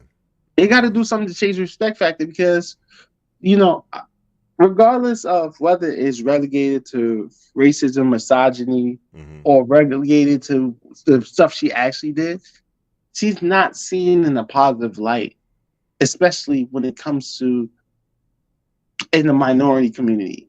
And I'm not just speaking for Black folks. So because she's not seen it in the most positive light, and the 4 years of presidency has not improved that, I'm with you. They need to just make a president and try to change and look to do that by changing perception. Yeah. So that now, at least now you can see her simulate a role and you get to imagine what would she be like. Yeah, but look, we don't even have to imagine. I mean, even though it's a few months, she will be the sitting president. We will have her as president. And, well, what I mean by imagine is how would that be for 4 years, right? You get a good sample size of doing that. But then again, on the flip side is this. I think this is where my thought process is, and I could be wrong when I say this. I don't think that they care for her to win or not. Because I feel like the only reason why they put her support behind her is because it would be the most racist thing if they didn't. It would look bad if Biden stepped down and named somebody else. So they had to do it. He wouldn't have a chance at that point if he didn't get behind her and support her. Yeah, that would look bad. Yeah. So they to me, then that's why I say the politics is just the same strategy. It's like, all right, go ahead, go out there, give it your best shot. We're gonna put our campaign behind you. We're gonna do it. But I guarantee she's not running in 2028. Yeah, she definitely. Like if I'm giving you what I think, it's her one chance only. Because after that, it is it. And that's why I said I already know who running in 2028 on the Republican side. Yeah, of course. Who you think? Who do you think? I'm curious. Because I'm thinking of the new vice president. Who do I think that's going to run as the president in 2028?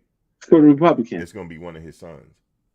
One of his sons? Yeah. Oh, okay. Yeah, one of his Interesting. sons. And they're not going to be beat.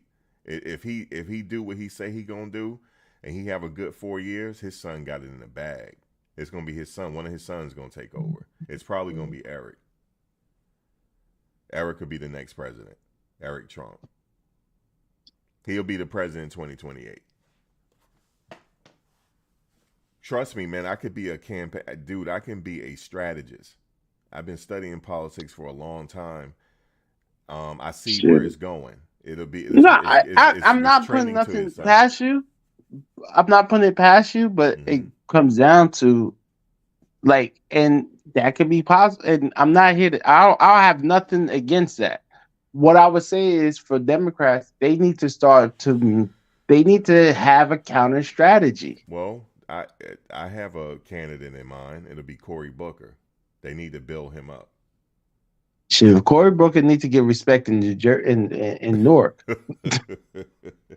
Like, well, I trust me, I like Cory Booker, but he don't got no love in Newark. Or let me say this: in Jersey, though. And but money. See, here's my point. Newark is not Jersey, but Newark, him being, if he can't get love in the town that you mayored in, how does that help your credibility throughout the country? I could be wrong about that. Yeah, see, I have to listen to you on it. Even though I'm from Jersey, I wasn't there when he was mayor. Yeah, it's like, okay, he started off good because he took over from Mayor Sharp James and of that. But what happens is, especially the whole money that Mark Zuckerberg donated, $100 million to Newark Public Schools, right? We still look. If it went to them, I just haven't seen it. I've seen a rise in charter schools. I've seen a rise in everything but improving the education and doing the things that the money was meant for. And there's a lot of that. And so Booker, for that and many other reasons, where it's like, now if you go to Newark now it's like they sold Newark off. See, Newark is now like corporate. Said that because I wasn't living there, so I don't know what was going on there because I had moved there in 2002. So yeah, so that's so from my perception, I can say that Cory Booker. I know a lot of people outside of Newark speak. I had a friend of mine say, "Hey, I would like to."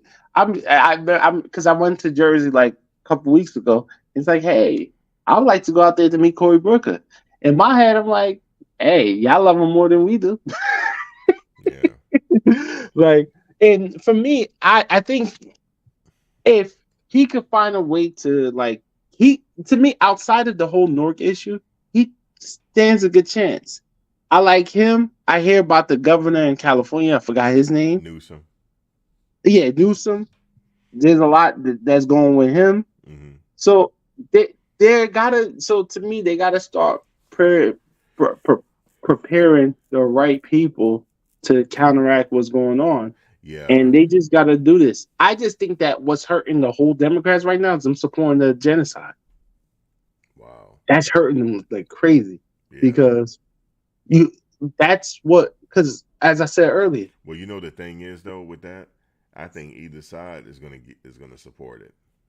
Of course, but you have to look at the perception of how the people who's against that is looking at them. Right. Because here's the thing, right? People on the conservative side could care less about that because conservatism is about keeping their values in place. Liberalism, it's way more new, it's way more complex. So stuff like supporting wars and supporting genocide of people out there is not going to rile those people against you because you, especially in the younger demographics, that they got Muslim friends or people who's affected by what's going on out there. Right. So you can't just say we're gonna sweep this under the issue and just play that same politics, because what happened is this: I understand politics well enough to know that the reason why they're doing what they do is it's a money move. Yeah, they're sending money to a war, but they're getting funded to do. There's funding that's going into that, and there's a lot of favoritism that go into that. If they didn't do it, the Republicans would have did it. So it's not a whole. I'm not looking at it from this whole moral thing, because one thing I think people need to start doing is take more morality out of politics and start just looking at factors and things from a pragmatic space, right? So I'm not going to use the whole moral things, but understanding how people see that from a moral standpoint, that's going to rub. That's one of the things that's halting their progression. And a lot of people was not voting for Biden because of that. Okay. Yeah. I mean, yeah, Candace said he did say he was trying to end the wars. Trump could say that. He did say that, but the thing is, it's a party thing. It's not just a him thing. Right. Because yeah. Because the Jewish organization that I can't think of the name of, but they're being funded by both sides. So Trump can say he can end the war, but but how his party is going to support that? That's the real deal to that, because right. Yeah, it's very complex when it comes to that issue. I must admit that foreign situation is very complex. Extremely, and I agree, Andrea.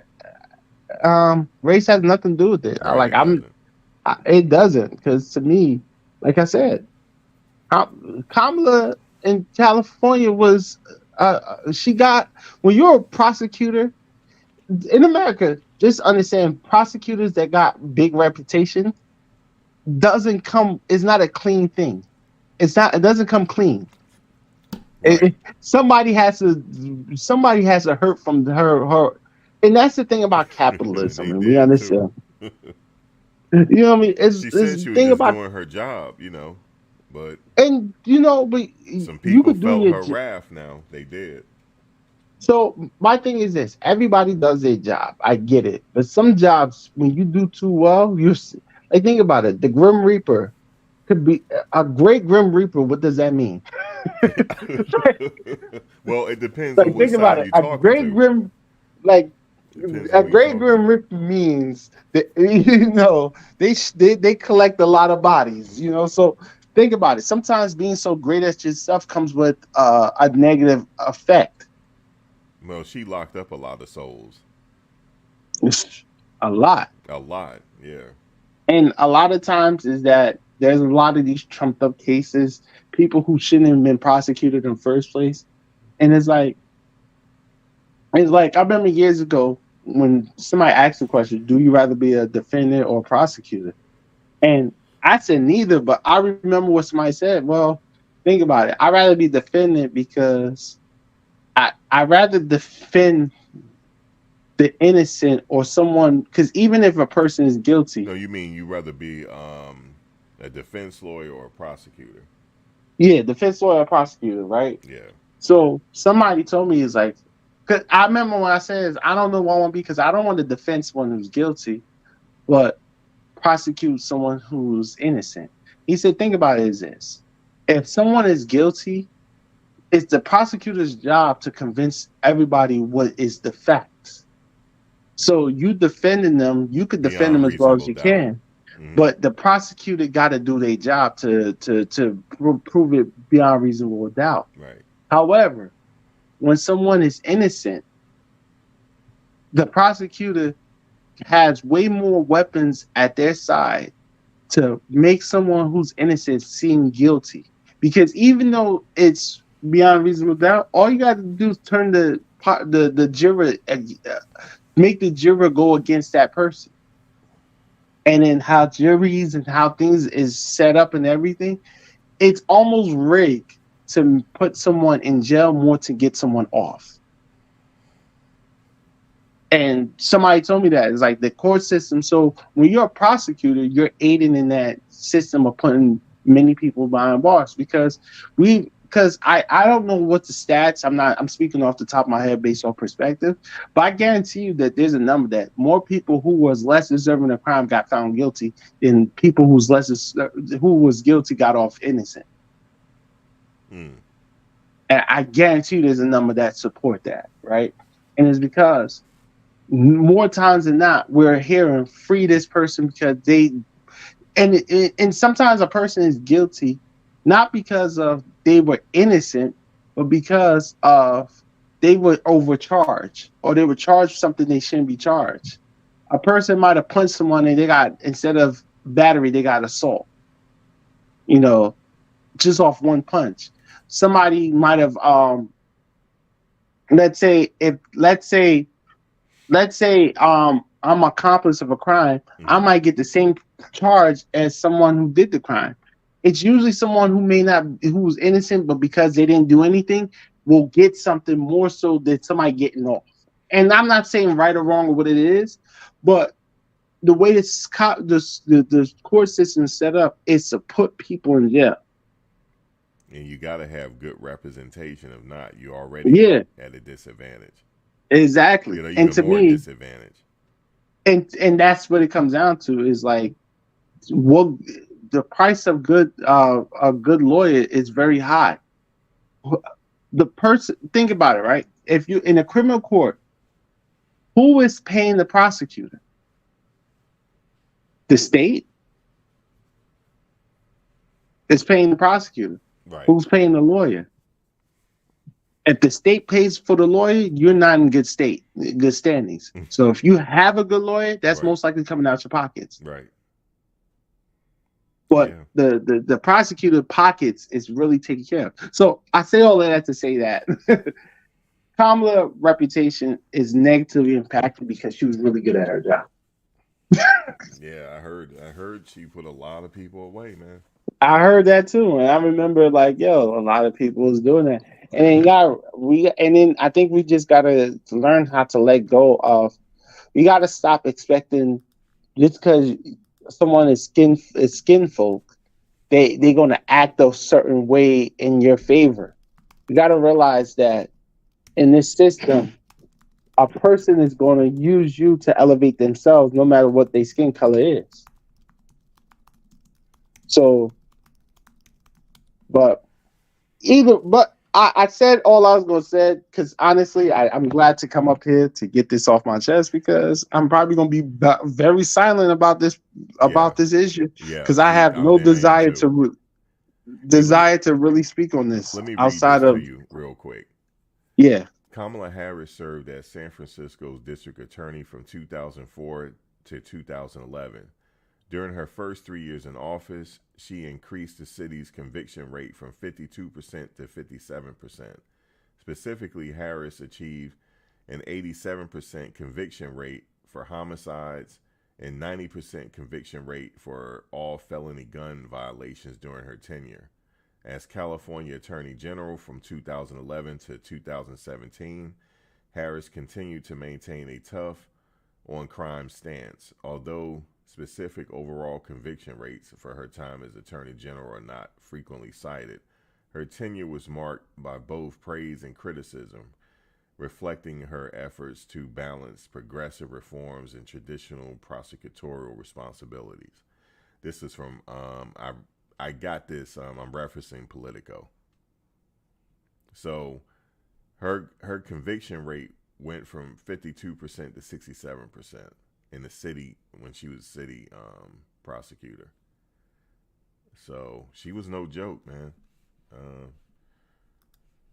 I was doing research on it.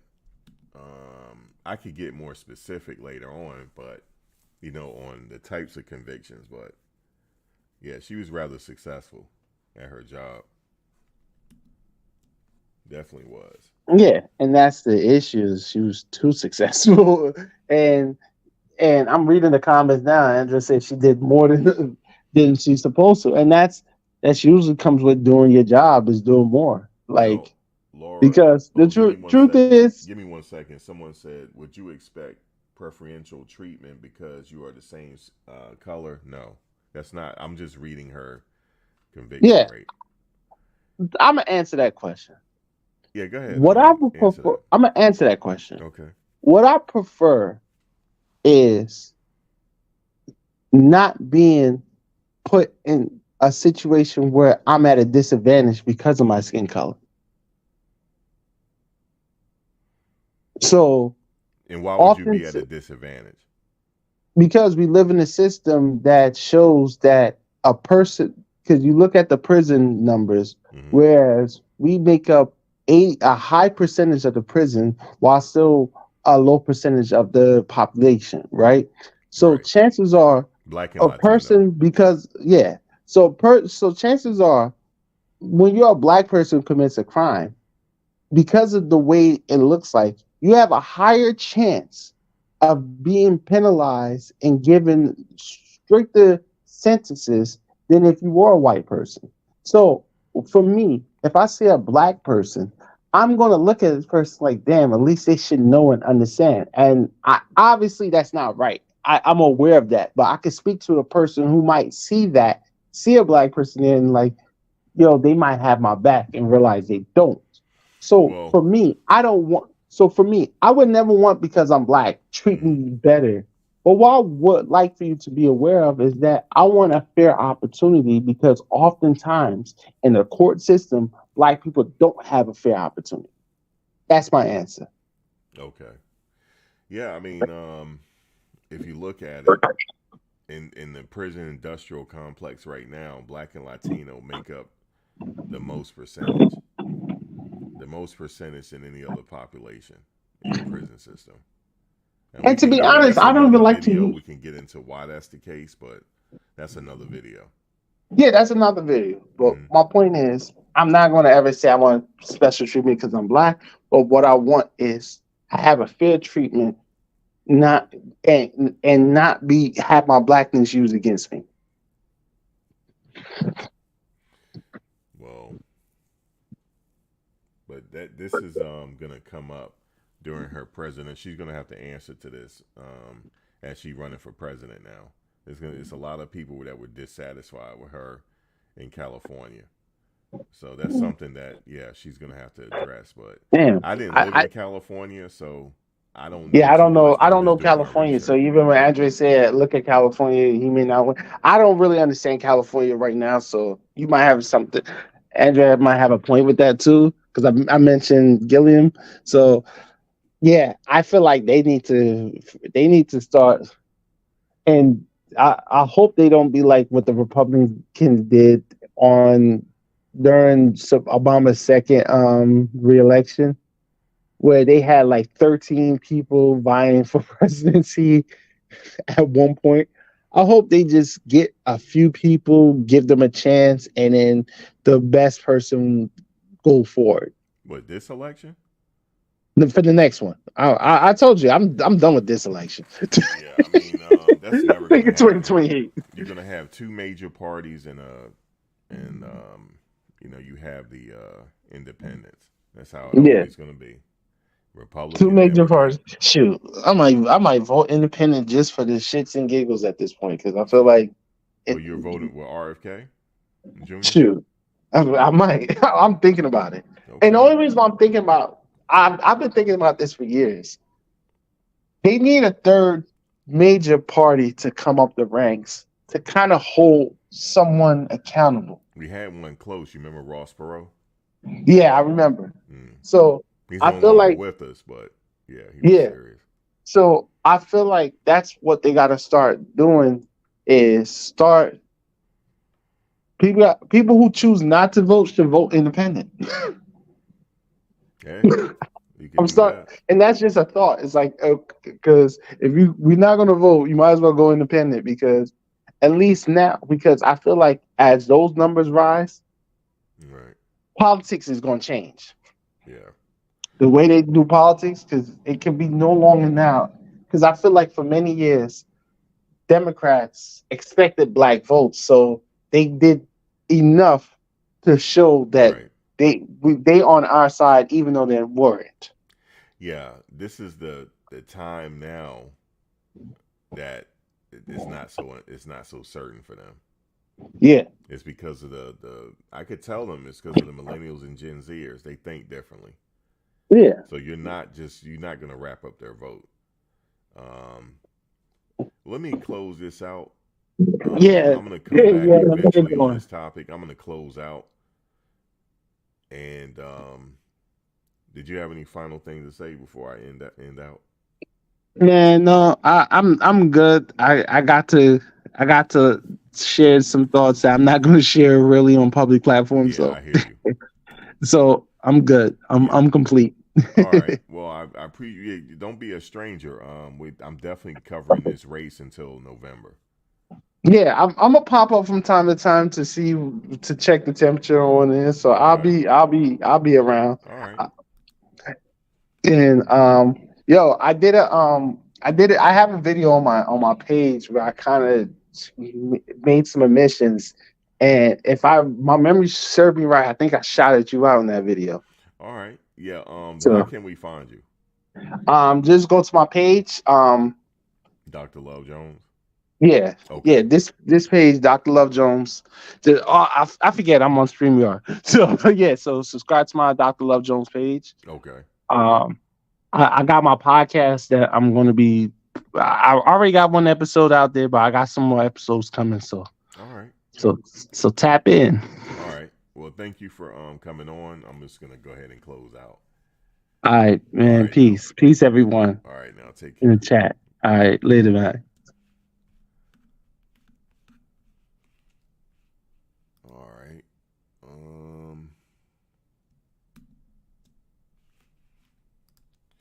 So in this video, I gave a blueprint on how she can gain momentum here in this race. She has to be the sitting president.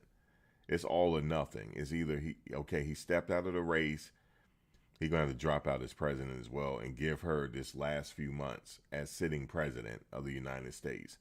It'll be ideally, I would like to see her debate Trump as the sitting president. I would like to see her get her feet wet with Vladimir Putin. How does she deal with Benjamin Netanyahu? How does she deal with the other world leaders that are watching? So we can get an idea of how she is as president. Because for the past 3 years, we have not heard from her. Have not heard from her. So yes, I would like to see that. That will give her, I think that'll give her a better shot. Because as of right now, yeah, she's running for president, but she's not going to win. She's not going to win. Some people are not going to vote. That's a problem. Some people just say, you know what? I don't like either candidate. I'm not voting. And we saw that represented here when we took a poll. There was over 20% that said that they're not voting at all, not even independent. So RFK Jr. don't even have enough momentum to split the vote at all. I think just like what Willie Brown said, the reason why I brought that up, her relationship with Willie Brown, because it's coming back to the forefront again now that she's running for president. They're going to bring that up because they're going to feel like her career in California was because of him. It wasn't because she earned it. That's why they're bringing it up. So that's why I brought it up. But I also gave a solution here. Okay, President Biden, in my opinion, he waited too late. He might as well stay in the race at this point. This is the 12th hour. He might as well stay in at this point. If you feel like he can still, if he has enough to end his presidency, to finish out his presidency, he has enough to continue to run as president. In his last showing, he did very well. In his last campaign rally, he did extremely well. They put pressure on him for him to drop out. He did not want to drop out. That's how I feel. They're trying to ease her in and like, okay, we're going to win. No, you're not going to win that way. But what you can do is you can have her sit in now as president, the close out, to see how she can maneuver as president, and also maybe put some executive orders out there to help the people, and maybe she will have a shot. But even then, I don't think she has a shot. But it'll be close. It'll be close. And that's my take on it. That's the strategy moving forward. She has to be the sitting president now. Thank you, Royalty, for the sticker for that. I appreciate it. I would like to see her get sworn in as President of the United States. It's something to see. I would like to see her do it right now. I would like to see her take that ride on Air Force One as the sitting president. I want to see her on Marine One. I want to see her talk to Vladimir Putin as the sitting president and see how she handles it. And I want to see her strategy moving forward to close out this presidency. That will help her come November. That's the strategy right there. But it's going to be up to the sitting president. Is he going to step down? I don't think so. Don't think so. He has his own interest at mind. They were wrong about that when they said that he's for the country. No, he has his own his interest and legacy right now. He's not going to be around the next 20 years, so he don't know how the country going to be anyway. I'm being real with you. That's why there should be an age limit here. He's thinking about himself. He should have dropped out when they were hinting at this months ago. If he really had the interest of the country. But he really feel like he can do it, though. So my question to you is, can he really do it? Is he just moving slow, but mentally he's fine? I don't care if he's in a wheelchair. If mentally he's fine, then he can run the country. It doesn't matter if he's in a wheelchair or not. If he's moving slow, that's fine. But can he mentally still do it? If he feel like he can, then I understand why he didn't step down. He feel like he still can do it. Well, then if you feel like you still can do it, don't succumb to the pressure here. He succumbed to the pressure and he had to drop out of the race. That's how I feel about it.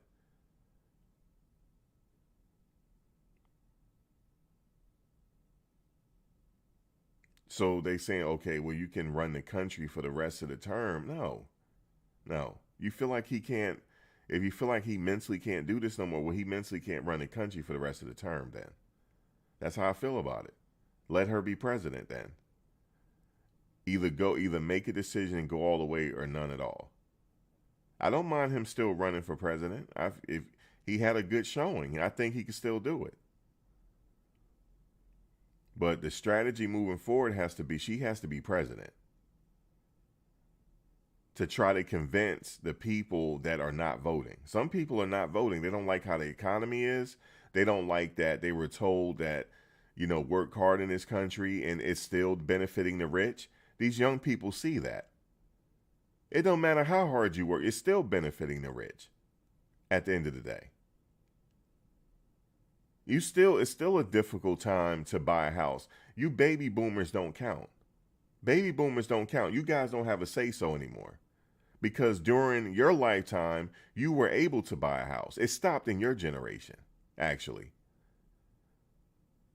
But your grandkids can't buy a house because inflation is at an all-time high. So you guys don't have a say-so anymore. These millennials and Gen Zers cannot buy a house. When I went to California, the rent was $3,000 in a gang-infested neighborhood. The rent was still $2,000 and $3,000. So you guys don't have a say-so. The economy was fit when you guys were getting out of college. You were able to buy a house. It was fit then, even though inflation was up. Inflation was around, but it wasn't like how it is now. You guys can't compare to your grandkids' existence now. It's harder now. It was easier back when you guys were buying homes. You guys were still able to buy homes and still put your kids through college. Now, I'm going to argue with the younger baby boomers. You started to feel it. The younger baby boomers started to feel it.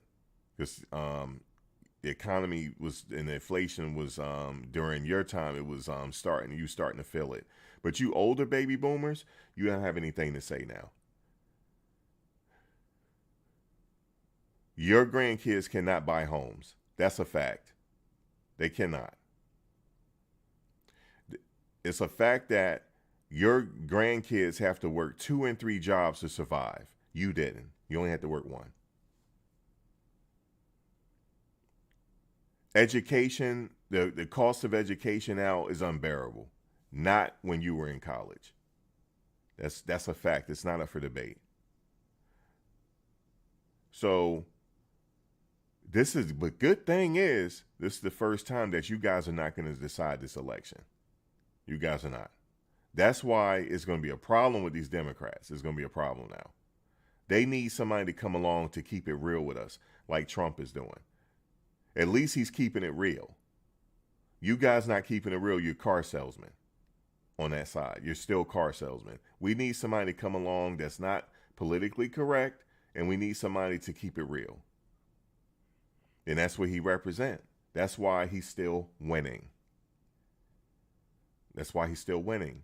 And guess what else you guys did under this administration? Knowing that these kids can't buy a house, knowing that they can't even buy a car now. You see the interest rates on automobiles? Can't even buy a car. Okay? Rent is $2,000 and $3,000. They still let those people come in the country and gave them benefits. And we saw that. And guess what? At the polls, I'm going to make y'all feel it at the polls because I'm voting red. That's all I got to say. Thank you for watching. And, but I want to say this. Everybody is welcome here, whether you Democrat, Republican, undecided, third party, whatever you are. But she needs to become president now, and she needs to fix some things by way of executive order to see if she can help the people by way of executive order. They need help. You baby boomers don't need help because you got your Social Security. Yeah, some of you are double dipping. Some of you are. You know what that means. Some of you are double dipping. Some of us may not get our Social Security, but you guys got yours. And you guys were able to buy some homes. The only thing I don't like what they're doing with you guys, though, I don't like that how they're taking care of the elderly right now. I don't like how it's happening. Even though the baby boomers got theirs, I don't like how they're being treated in these hospitals. So that needs to be fixed as well. You need to, you guys got to figure out how you can treat these elderly better than you are treating them. Because my mother's going through it. She's a baby boomer. She's going through it. You guys don't care nothing about the elderly. That needs to be fixed. Healthcare is broken when it comes to older people. It's broken. And both sides of the aisle has done nothing. So all of you need to leave Washington. If you want Trump to leave, y'all need to leave too. If you want Biden to leave, you guys need to step down as well because this healthcare system is broken. I represent the regular man out here, and I'm telling you it's broken. But wait till November come.